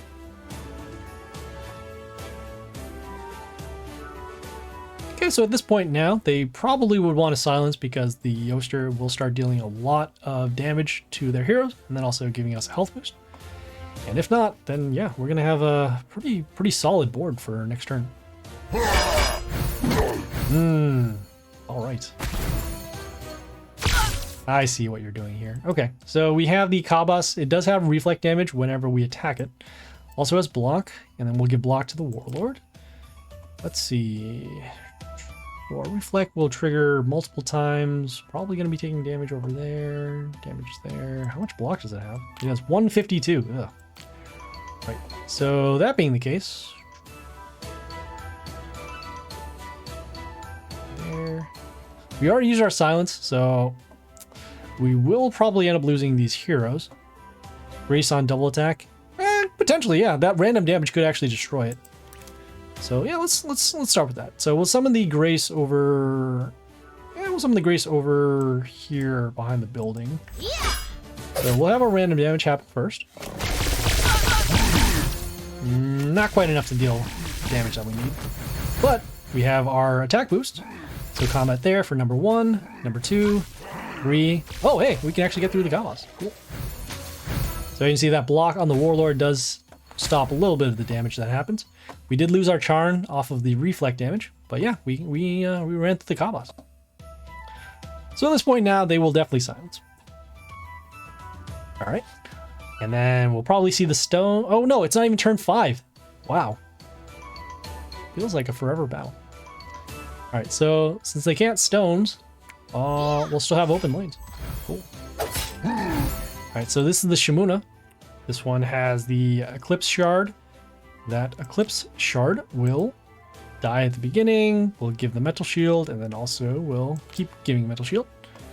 Discordia or Legion. Yeah, I think we already actually have enough lethal anyways, just because we have combat here. This Shimuna does have the counterattack. We have combat over here. And yeah, probably just Discordia on the extra attack rune. So, already it gets an attack boost. Oh, it gets an attack boost off of the, what do you call it? The pet. So number 1, hey, All right. Very aggressive ogre deck that we got going on here. So as you saw, those extra attack runes from the very beginning did help us out to deal that extra damage. If we didn't have those extra attack runes, not only would we not be able to deal the damage to the Warlord, we wouldn't be able to deal that extra random damage over to the Kabos, which as you saw was destroying some of our heroes.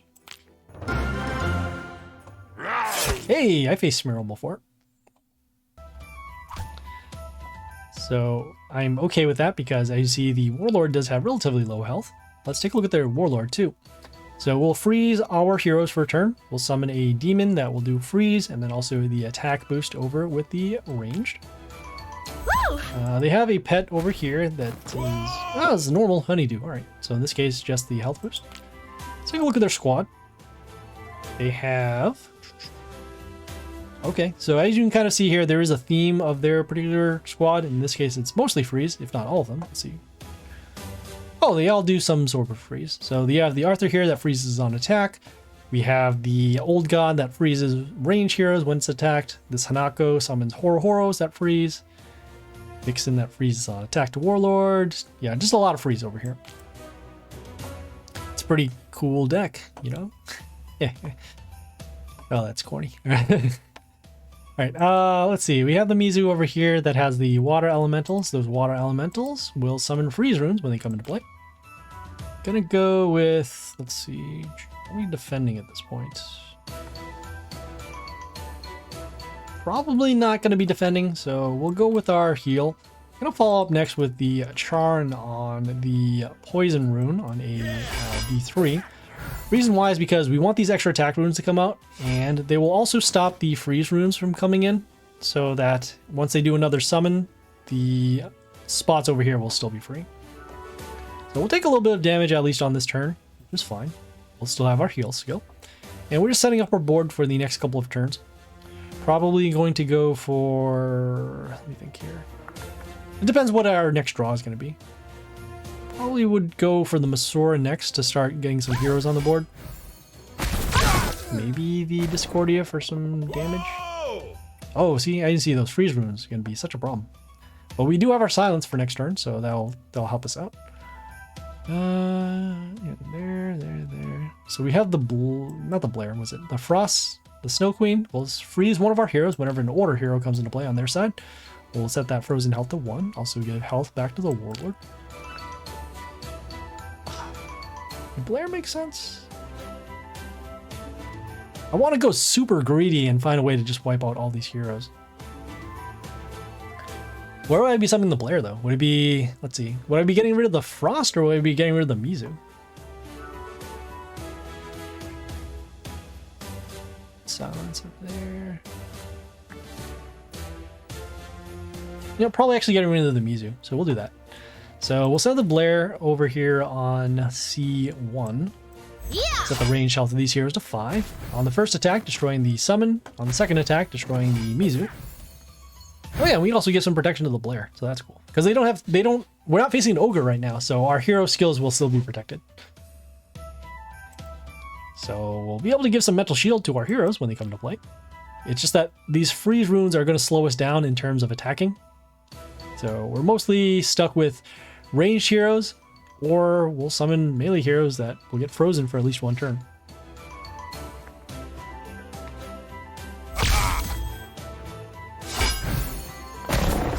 There you go. There's the Arthur with the building.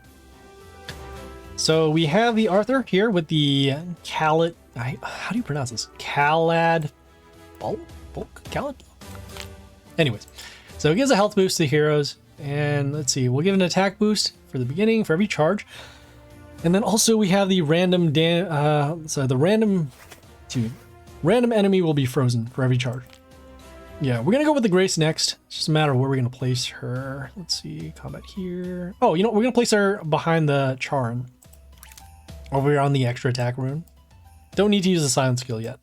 Yeah. So we'll get some protection off of the mental shield given from Blair. Okay. And then we'll have the random damage happening once. And that cleared out both of the attacking heroes. So that's really all that we care about. That building is it helps. But again, if they don't have any heroes on their side of the field, then so the Frost is not, the Arthur Frostblade won't get their freeze charges. And then the attack boost won't happen because they don't have any heroes on the board. So again, not really too much of an issue. Still use our silence, which is really good. And so they did their freeze skill. Looks like we won't be attacking over here. This building is frozen, but it will turn back into the charm, which will still be able to attack and also give the extra attack wounds. So, and you see there? Okay, we have the Horo summoners off of the Hanako once our heroes are destroyed. Not our buildings and not Chaos heroes. Oh, we can still run it over. Wow. Sure, why not? Okay, so we'll summon the Yoster over here on B1. You can kind of see this red rune here. That is our extra attack rune, so we'll use that. So combat 1 plus combat 2.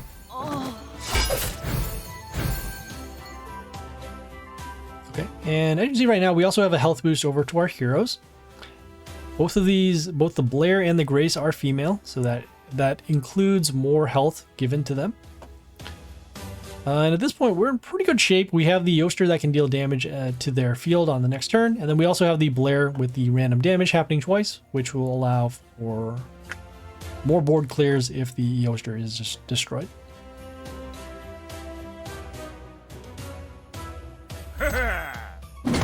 Okay. So that is what it's about. Okay. So unfortunately, we cannot silence this old god because it does have the immunity skill and it will actually freeze our ranged heroes for a turn. So in this case, combat will destroy this, but then these heroes will not be able to attack. You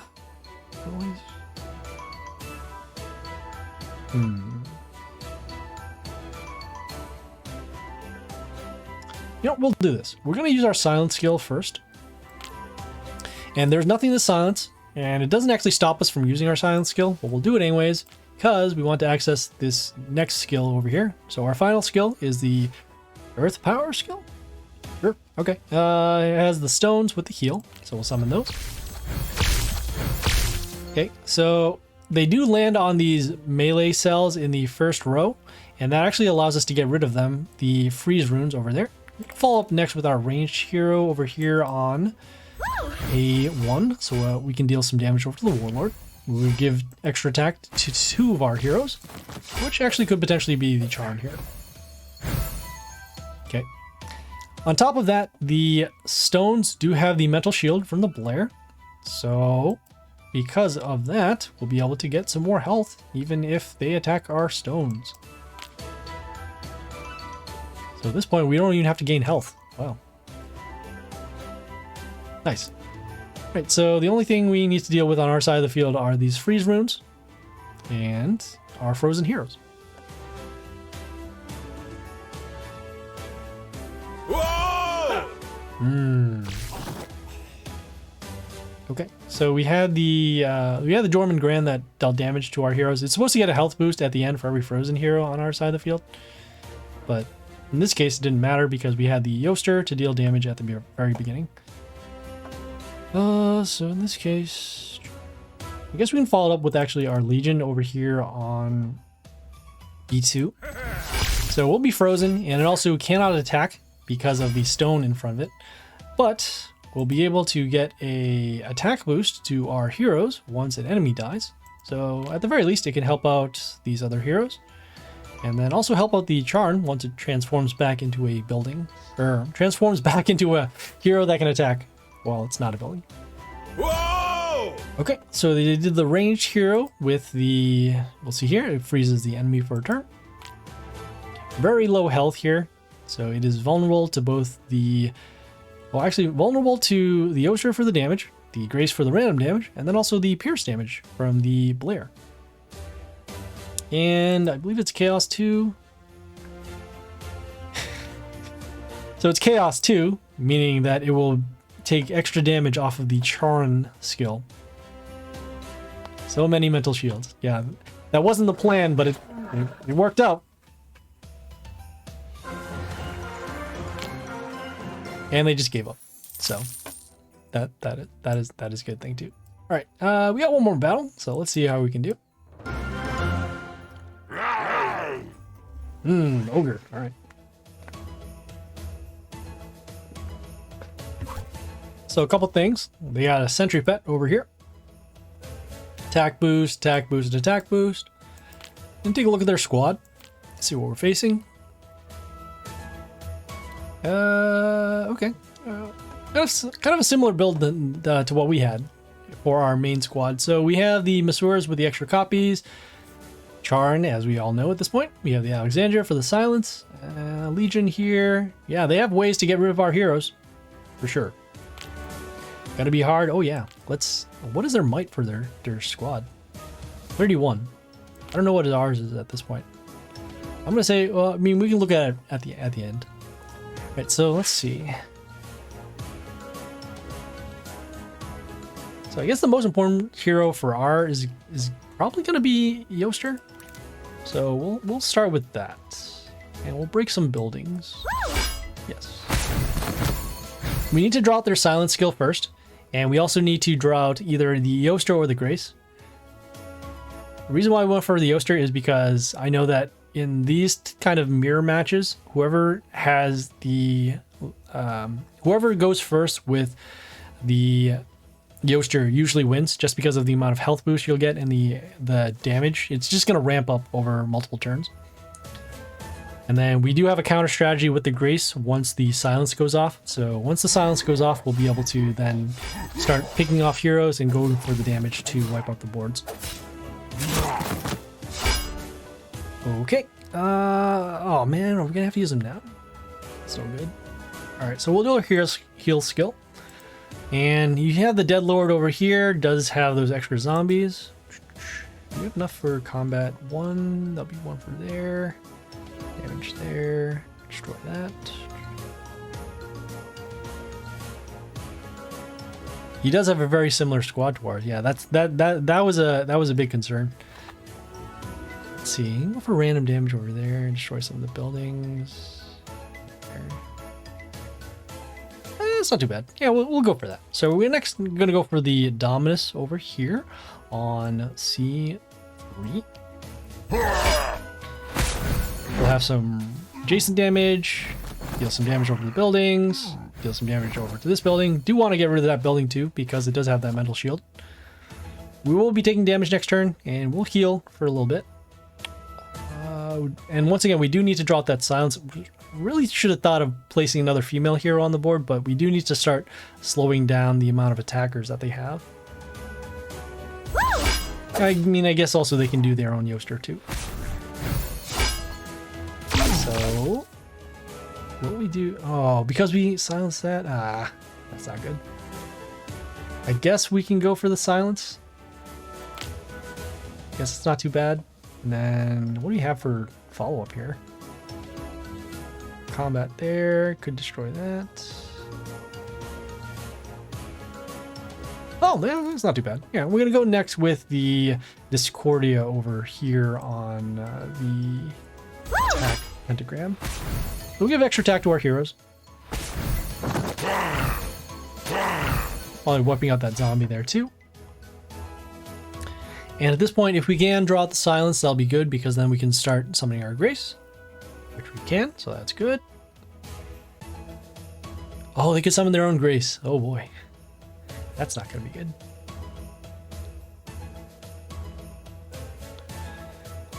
So, could go Legion next turn, although it's tough right now, especially since we only have one Order hero, so we're not going to get the multiple damage. Let's see. Oh, if we had Char in first turn, that would help out a lot. Hey, look, it's that guy we're looking for. But that's not too bad here. We're going to go next with the Charn over here on D3. We need a blocker on this lane, and then we could potentially come back with our multiple attacks once we have the extra attack runes up. Okay, they have the Alexandria that can silence our heroes. Also removes negative effects, which we won't have for our particular squad. But it can remove, well, it can remove those negative effects, and it can also heal themselves at the end. Ugh. Oh, there's the Legion. Fortunately, our heroes are still around. Okay. Let's see, combat there. So not actually enough to destroy the Legion, which is a bummer. We will do our stones to help us block. And then gonna follow up with the Grace on one of these extra attack runes. Probably gonna be for, let's see, combat there. Yeah, I'm gonna summon it over here on D1. Want to have the option for later if we do need to summon a melee hero. So we have our random damage number 1, random damage number 2. Okay, let's see. So we won't have protection anymore off of the Charon, meaning that our heroes won't get mental shield. If they summon another order hero up on the top lane over here, could potentially run through for lethal. But we do have some protection. The Alexandria will silence this stone and will not trigger the heal skill that it has on it. So we're going to lose that, but we'll get some health back if they do go for the order hero up top here. Could still be around. But we are running low on health, so a lot of things to consider for this next turn. Oh no! Is that... Ah. That's not what we want to see. So their Blair right there set our range out to 5, meaning that the Grace was then destroyed by the Oster over here that got the Pierce. We don't have anything to stop the Legion, and we're going to be taking a lot of damage over there. There. Do we have anything to destroy this? No, we don't. So unfortunately, we will be taking the loss. You saw that Legion was the key for their particular squad. If we had more order heroes on the board, then we would have been okay, at least in terms of buffs. And at least we could have summoned our own Legion too. Similar squad, and yes, the ass was whooped. Indeed it was. You know, it could have also been because we went for the Oster first turn. So once we did that, we didn't have our ability to silence anymore, which would have, well, that would have helped a lot for sure. Because then we would have silenced the Legion, and then we would have had our, we don't have to worry about a 400 attacker on the board. But overall, I mean, I was still pretty satisfied with that battle. I mean, we had a lot of early board pressure. It's just that we couldn't follow up once the silence did occur. We pretty much used all our offensive heroes before the silence, which is not recommended because you really need the offense after the draw. Okay, so we have a different battle here. Let's see here. We have the Jimmy Rocker Boy with the block runes and the splash. We have the Sentry Pet, as we know. Let's take a look at their squad. I already saw a Prince, so that's... Okay, so the Prince usually indicates that they will have the Legion, and then also the Jimmy Rocker Boy skin will also indicate that they have a Legion too. All order, as you can see, it will build up. And let's see, extra damage over to our non-order heroes with the Jolnir.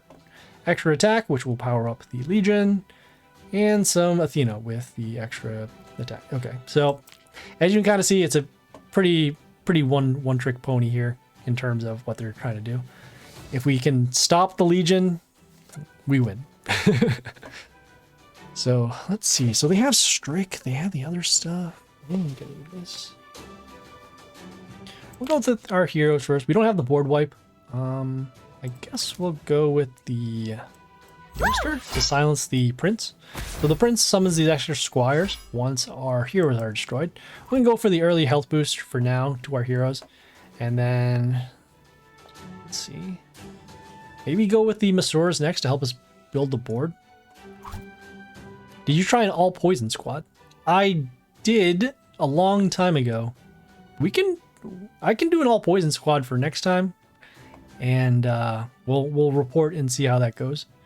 Poison squads are hard to deal with in terms of using, just because of poison doesn't really scale in terms of the amount of damage. Also, there are a lot of heroes. There are enough heroes there where poison isn't going to be so much of an issue, whether there's a health boost to their heroes or they have something like an Alexandria or a Lotrix that just removes poison altogether. But Yeah, I can make a poison squad. Order squad opponents are the most annoying. So I agree with you on 2 points there. So not only are order squads, they lend themselves to work with the Jimmy Rocker Boy skin, but also the order heroes in this game are typically the strongest heroes in terms of skills and balance. As you can see, most of our squad ourselves is order anyways. So, all right, so we need to get rid of this Fury. It does have the extra attack. Do we have anything for this? We don't. Because of those block runes. Ugh. Oh, we have the random damage. What am I thinking? That could work. So we'll go next with the Grace over here on C1. Hopefully the random damage will be enough to destroy that. Okay, we don't really need to worry about the Fury so much. Get some health boost back.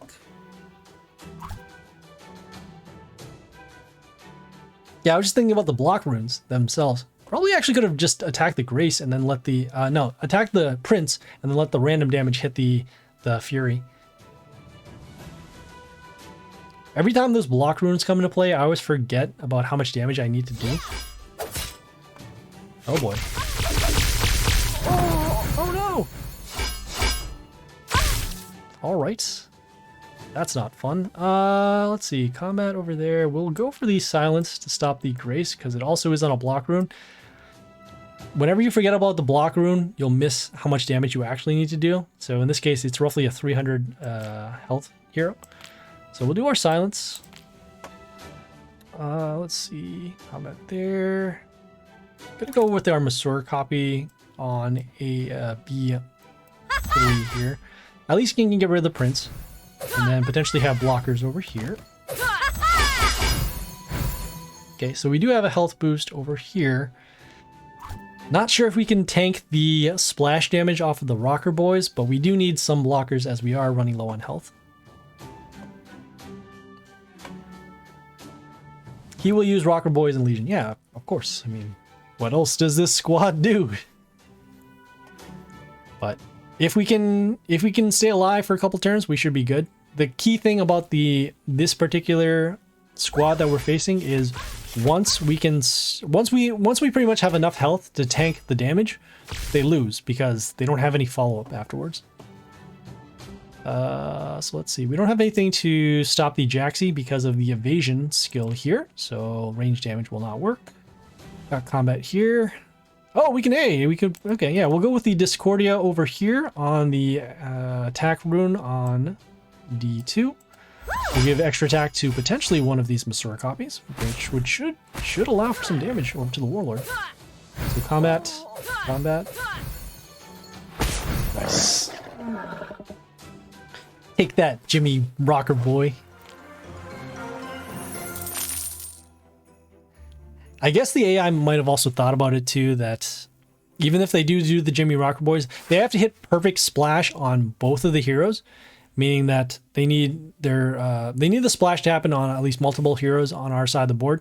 And the Rocker Boys only get summoned on random spots, so it could be like here and then here on 2 separate lanes, which is ideal for the Legion, but in order for them to actually get through all of the Masseurs, they would actually have to be on the same lane in order to deal with splash damage. Or he could just not have Legion in that turn. Yeah, that could be also the other thing too.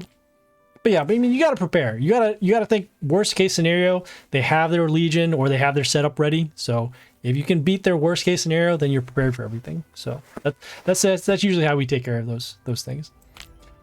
Okay, so yeah, so let us see. All right, so that was League. Might as well actually. Let's set up a poison squad. We can set up a poison squad right now. See, can I screen cap this? This squad was actually not too bad too. So let me do that. I will do. I think we'll use the snip tool. Is that what we do? Does that show up on the screen? I don't know. So we'll use our snipping tool.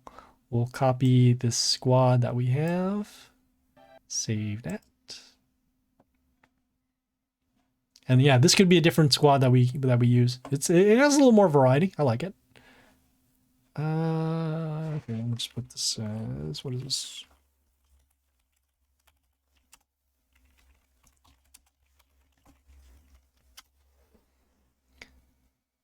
Okay, so we have that saved.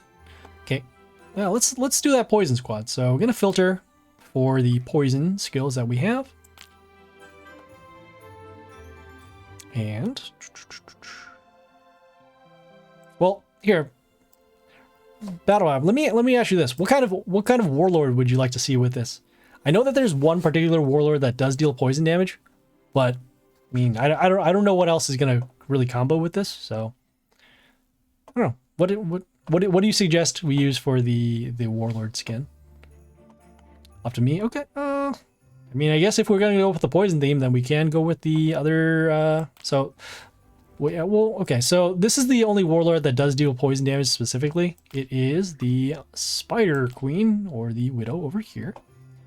Oh, we gotta level her up. So if we do level her up, we'll actually get some more poison damage. It doesn't show here, but off the next ones, we'll do that. And it has mostly the same skills that we've used for the Geisha. So it has that kill wounded skill and also the witches, which will actually scale up to here. Let me see in comparison to this. Actually, so it does deal the same. Poison is cool, so yeah, we'll do that. I mean, we're going to be way behind in health, but sure, why not? And then, let's see, what was our might in comparison? So it was at 30,000. The person we faced before on that battle, what was it? It was like 35? So, I mean, those numbers, they do add up after a while because at that point, that means that some of our heroes are a little underleveled, but it's all cool. You can use Masura, etc., a couple of heroes which do not have poison but can make squads better. Okay, so yeah, so we can do some kind of like a hybrid kind of squad. It's probably going to be mostly nature, if anything, because a lot of the heroes that do poison are nature heroes, as you can kind of see over here. I mean, there is one chaos hero that does poison damage, but it's not because it attacks and deals poison. It's more of enemies summoning that deals poison. And as you see, yeah, it's mostly just these nature heroes. But poison is the core. Want to see how it works. Okay, sure. All right, so in this case, let's go with these heroes that we have here. These are all the legendaries that we have that do deal poison. So let's go with the Floss. Go with the Melia for sure. Koba is okay. I mean, it's not terrible, I suppose. Oops. Oh no! What happened here? All right, there we go. Sure. I really don't like the Anak, but we'll try it. We'll leave the Charn over there. Probably gonna take out this Legion because Legion doesn't deal poison. Not over here. And I mean, this hero is way better in terms of poison damage. Just slow. Let's see. Do a filter over here. Filter here.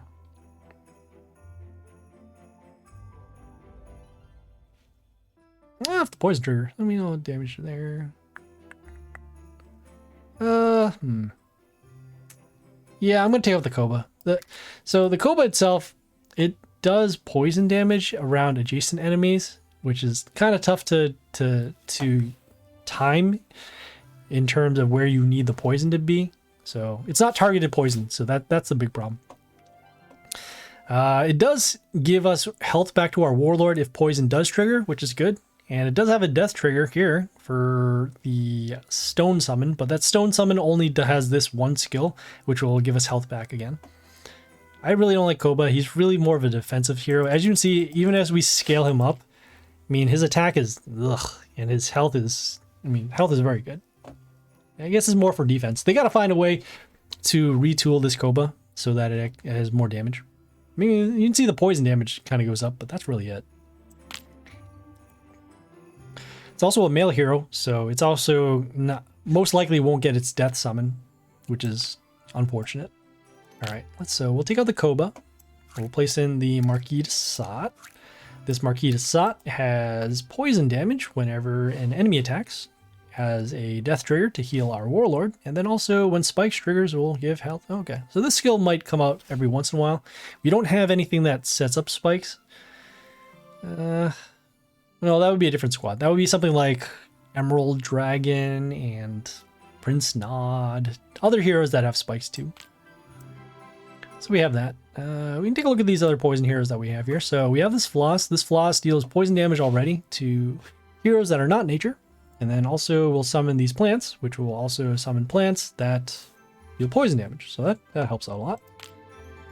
We have the melee over here. This is probably going to be our main poison dealer, or main hero that deals poison damage. So as you can see here, it will deal poison damage to enemies at the end of the turn. That poison damage will trigger this skill, which will deal damage to the warlord. Then here, well, the spikes trigger will give, okay, so it looks like there's another hero that does give the plus health off of the spikes, so that's cool. Okay, we're probably going to leave the Grace in here. Pretty good. Probably could actually switch it for Yoster too. We have the Anak over here. This Anak deals poison damage whenever it attacks, and it does to ranged heroes. It doesn't really scale up, as you can kind of see here. I mean, 55 seems like a lot, but I mean, you have to get him to level 31.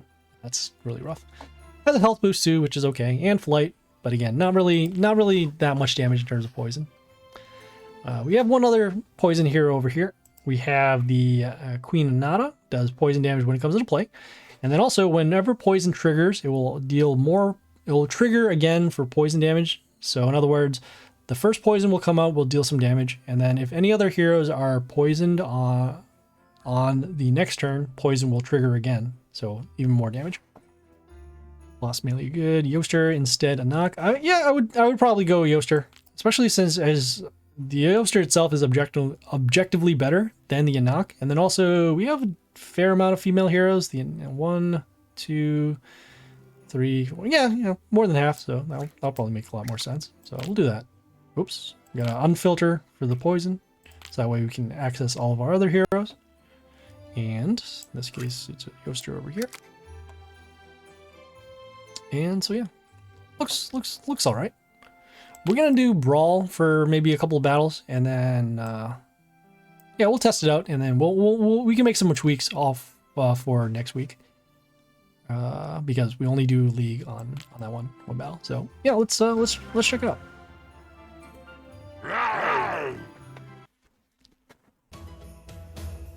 Oh no. Yeah. My nose is running this morning. Not sure why. Okay, let us see. So we have the Atom. Can we take a look at their squad in Brawl? What if we can? I haven't done Brawl in a while, so we'll check it out. They have a level 1 Yoster. Why is that the case? Oh, they reborned it, but they never leveled it up. Actually, no, they didn't even reborn it because its might is at 350. So it looks like they just bought a whole bunch of copies and they just never leveled up their Yoster. Okay, the rest of the squad is still pretty strong. Yeah, 27k of souls, that amounts to about, let's see, so 11k actually brings you to level, because I know that there's a big premium buy that happens every once in a while off of the sales. So 11k brings you to around level 20, what, level 21?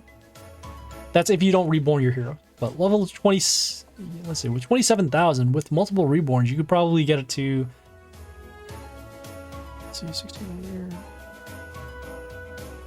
You can probably get to like level 13 with multiple reborns. Probably like reborn 3. So a lot of damage that could happen. I didn't even see that they started first. Wow. Yeah! Did we start first or did they start first? I couldn't even tell. I was so busy looking at their squad. Okay, so they have the Dragar over here, the large attack boost. I'm gonna go with our health boost now, and then let's see what we have to do here. Well, we need to back up our board, so we're gonna go with the Charn over here on C3. Help us block, get some extra attack runes. Tank some of the damage, or stop some of the damage rather. And then we'll probably have to come back with the Grace to wipe out the board. Oh, I didn't even switch the Warlord. What was I doing? I kept it so much on the Ogre. What was that? Okay. Alright, let's see. We have the Mr. Flap here. Large health will also set the health of our heroes to 1. That attacks it.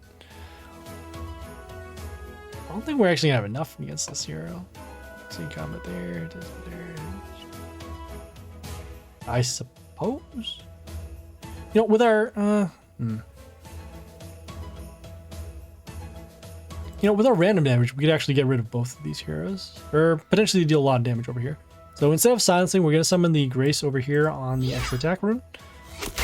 We have random damage number 1, and then random damage number 2. Reason why we know at least the random damage will destroy the Dragar is because since this hero is immune, it will not be targeted by the random damage off of the Grace. So it's only these 3 heroes here.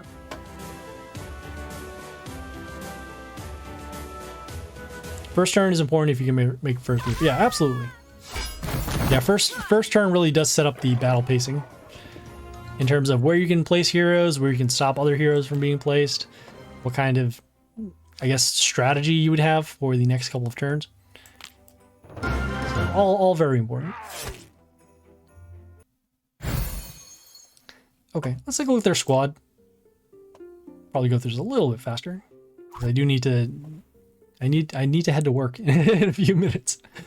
But let's see. We have the okay. So a lot of things going on here. We have damage not damage pentagrams. TNT. We have the instant kill runes. We have heal over here. We have large attackers, multiple attackers, swarm, and we have Bastet that comes in for damage. All right, got it. They have a sentry pet, and they also have the Geisha over here that does the random damage, or not the random damage, but the arch vampire that deals damage at the end of the turn, and then also kill all wounded. Gonna start with our Masoras first on A3. Get some more copies on the board. Next turn, we're gonna go with the Floss to help us build up some more attackers, and then also give these an attack boost off of the summons.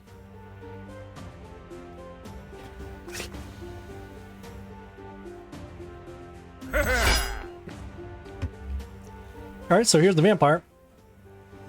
This vampire has that skill, so end of turn, we'll deal damage to our heroes, and then also heal for the amount of damage that it does.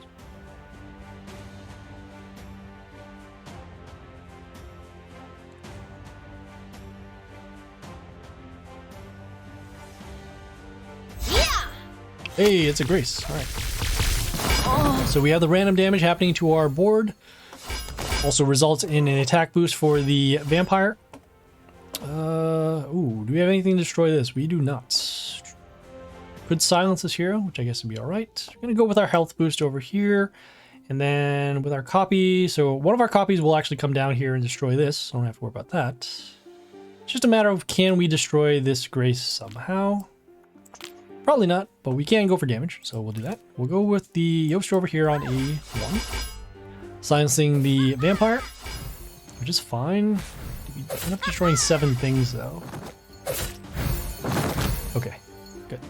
So I was concerned about that because if we do destroy 7 heroes, the Grace can counterattack with those 7 extra attacks. We do have enough health on our heroes with the Yoster boost, so at least then the 7 extra attacks probably won't happen, and then we'll survive to the next turn where we can then silence the Grace. No, oh no, they can go for the kill all wounded heroes, so they can actually destroy our Masoras and then go for damage. But they didn't do that. Why didn't they do that? Sure. Alright, well, in this case now we have our damage from the beginning. Yoster will now be destroyed in combat. Hey, we can start using our poison heroes now. So we have the Koshi over here. It gets a health boost whenever we summon a hero. But we'll go with our Melee over here on C1. We'll give an attack boost over to these heroes, so we don't have to worry about those. Destroying the Grace. Got combat here. Combat here. And then the melee of poison at the end of the turn will destroy the Koishi, along with some extra damage over here to the Warlord. So at this point now, they're going to do our destruction. As you see here, a lot of wounded heroes. We do have the melee over here with a lot of health given from the Yoster boost. Probably going to follow up next with the Floss to help us get some more attackers on the board. So what would our next draw be? Charn, I guess?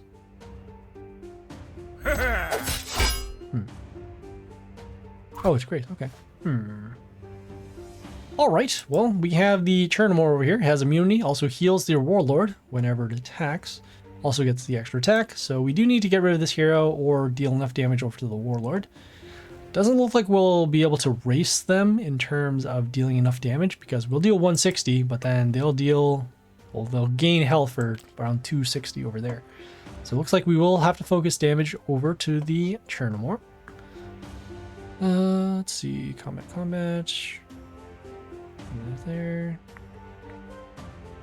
Yeah, we'll have to focus damage more over to the Chernomore. So summon the Floss over here. Get some extra attackers on the board. Okay, and we can't deal any poison damage to this hero, unfortunately. But we can give a health boost over to the Floss at the end of the turn over here. They'll need one more hero to actually attack and destroy the Floss. And we will have some other heroes over here, so that's cool. But this is the big problem of using the Ogre skin, as mentioned. It doesn't really help you push for damage. It helps you defend, which is nice, but in these spots where we really want to deal damage, especially to heroes that are going to overpower Slayer. So in this case, we're going to go with, let's see, we have the TNT over here, has the instant kill runes. Going to go for the silence. Stop that skill, and then also go for the stones, help us block. Let's see, poison damage, good random damage. Yeah, we'll go with the... Let's see, do we have enough damage for this? Oh yeah, we can do both. Yeah, sure, why not? We'll deal some damage over to the... Oh, we might need to sub one more turn. How many attacks does it have? That's 2. We're gonna take the chance and go for the Charn over here on C3. The reason why is because we wanted the extra attack rune to land over here on A1, so that way, once we summon the Grace, or any other ranged hero rather, we can actually deal enough damage to destroy the Chernomore. And I guess we'll get a little bit of protection for our stones with the metal shield off of the Cenotaphs. As you can see right now, we're back to full health off of the attacks. Okay, we're getting some health back off of the attacks. We have the Bastet that dealt damage to heroes. Okay, oh yeah, we'll have enough to actually destroy everything here. So we're going to summon the Grace over here on A1, as mentioned. The extra attack will allow us to not only deal combat damage to the Chernomore, but also the random damage to deal damage to the Bastet. Then we have attack boost given. Okay, and so now the only thing we need to be concerned about is their summon over here. So they have the Witches, which aren't enough to deal combat damage to us. Floss next turn. Yeah, Floss definitely next turn, especially since we have so many extra attack runes that we can take advantage of. Other heroes won't make sense because the poison damage won't be enough for the Inada, and the poison damage off of the Marquis won't be... I mean, it'll deal damage, but I mean, we're really trying to go for more combat over here. Oh yeah, we'll have extra summons too, so why not? Let's see. So we're dealing again with this. Let's see, combat will destroy that. That there. Yeah, sure. We're gonna summon the... Oh, might not even go with the Chernomore. What do you call? Could actually go for combat. 1, 2, 240. Gonna go with the Amelia over here behind the stone. Yeah! Extra attack rune as well. So combat, and oh, there you go. Normally we would summon Floss, but as you saw there, we did have enough damage off of the extra attack rune to go for lethal. So yeah, so I mean, I like the squad too. I mean, we didn't really do a lot of poison damage, especially since we didn't even use the, what do you call? We didn't use the Spider Queen skin, but yeah, there are ways to get around some things. It was how ironic that we were using a poison squad and we faced so many immune heroes, right? We didn't even get the chance to, we got poisoned off maybe twice out of all those battles. And I guess a lot of people aren't really using Alexandria or Madame Lotrix, so it is a viable solution. But again, it's a different type of squad that you'll have to use, especially since poison damage, it happens at the beginning of the opponent's next turn. So there are heroes that can heal before that. All the positive effects on the heroes for the enemy happen before your poison. So they could potentially find a way to heal off, and then the poison won't be enough to destroy it.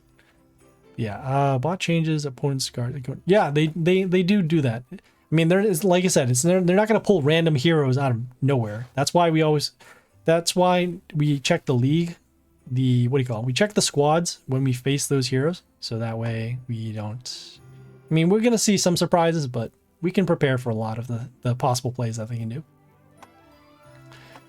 So yeah, so that was League. We do have a couple minutes more, I guess. Like I said, I do need to head off to work in a few minutes, but yeah. So I put one other thing in the announcement for this stream. So originally, I posed the question, "How is your week going?"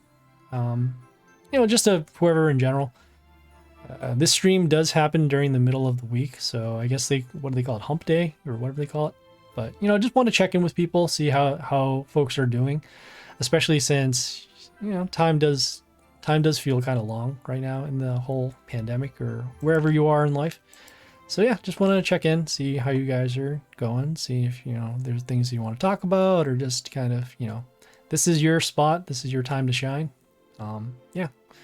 So like I said, we're gonna kind of change the feel of the stream a little bit more, make it a little more open in terms of not just Mighty Party stuff. I mean, Mighty Party is cool, but I mean, there's clearly more stuff in the world to do.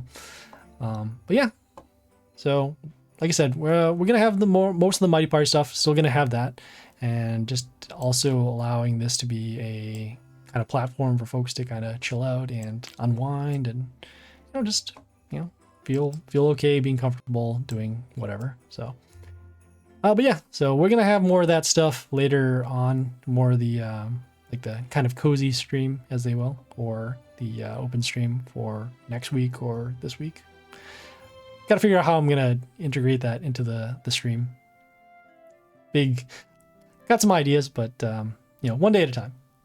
But yeah, so just a quick recap of the stream here. The first squad with Dominus is good. If you higher level, then yeah, gonna be nuts. Yeah, the Dominus actually scales up pretty nice in terms of their skill. You just got to get on their multiple reborns. So let me just check it out here. Dominus on the Chaos and Melee. So you can see it scales up. Whoops. So you can see, yeah, a lot of extra health, and some damage is okay. Once it goes on the reborn, we'll see here, it starts dealing, we were dealing what, 26 before? So on the next reborn, we'll have 52. And 52 is not, doesn't sound that much, but because it triggers what the extra attacks, we'll have pretty nice board wipe for later. Yeah, the squad was playable. Yeah, I like I said, I did save a screenshot of that particular squad, so we will have it for a future stream if we do decide to change it, or if those heroes get leveled up a lot, then yeah, we can definitely use it as a main squad. But yeah, so just a quick recap of today's stream. So first of all, so I did make the announcement mentioning that we're going to try and change the feel of the stream a little bit, so make it a little more open in terms of content. And so yeah, so we're going to be experimenting with that over the next couple of weeks, to have some more folks to chill out and open things up. We're also, let's see, we also did some pits, as mentioned, because we normally do Mighty Party stuff here. So we did both the Herr Koshmar and the Hius Severus. Herr Koshmar itself wasn't that tough in terms of their skills, so that reborn skill could be an issue if you don't destroy their heroes. And this adjacent skill damage is also a thing, but again, as long as you have enough health and if you keep your heroes spaced away, you're fine. The Hius Severus here, the bogeys. So the bogeys, when they come into play, they deal damage to non-chaos heroes. So if you actually summon a lot of chaos heroes, you'll be okay for the damage. And then also you'll see this damage skill here that deals damage to the warlord, but again, not too much. So we did that. We also did some league. We did experiment with a couple of new squads, as mentioned from Battle Rabbit. Thank you for the suggestions there. So we have this poison squad now for the ogre. And then also we have, well, this Spider Queen would have been the skin for that, but what is this? No, not this one. Oh, it's on the snap, the screenshot. Yeah, I'll I'll post a copy of that once we yeah, I'll post a copy of that in the link for the video. So yeah, so that was that. Oh, is there announcements for the week? No, it doesn't. Oh, is there no world event this Friday? What's going on? Normally they have the announcement here. That's a bummer. No, it's not crocodile tears. Yeah, I think there's supposed to be a world event on this Friday. No, still didn't show up. Oh, surprising. Okay. Well, we'll have to check back in on Friday. On Friday's stream, we're gonna continue on with some more pit bosses. So the next pit bosses will be, well, actually, probably we could save this Nor Heavenclaw. I don't know. Not sure which pit bosses we're gonna be on, but we're gonna be doing some pit bosses for sure. And then if there's a world event, we'll do that. And then yeah, we'll just yeah, we'll continue to stream, figure out some more stuff, add on to it. So yeah, so thanks guys for tuning in. If you guys have any questions, comments, feedback, or concerns, leave a message on Twitch, Discord, or YouTube. Content schedule is somewhere in the stream. Yeah, so check it out there. Please like and follow on Twitch for the live stream, and then like and subscribe on YouTube. So yeah, thanks guys for tuning in. Oh, hey, go now. Go. Well, thank you for the first time chat. Am I doing this correctly? Hold on, no, I did this wrong. I am going to give a shout out. Did this work? Yay, okay. Well, thanks Go for tuning in. Hope you found the stream educational and fun, and yeah, if you have any suggestions, as mentioned, you know, shout them out whenever. We're very open to changing things and making things best for the viewers. And so yeah, so thanks guys for tuning in. We'll see you guys hopefully on Friday, where there may or may not be a world event. Who knows? We'll do what we can. Yeah, thanks guys for tuning in. We'll see you guys later. This is Happy Splasher, signing off.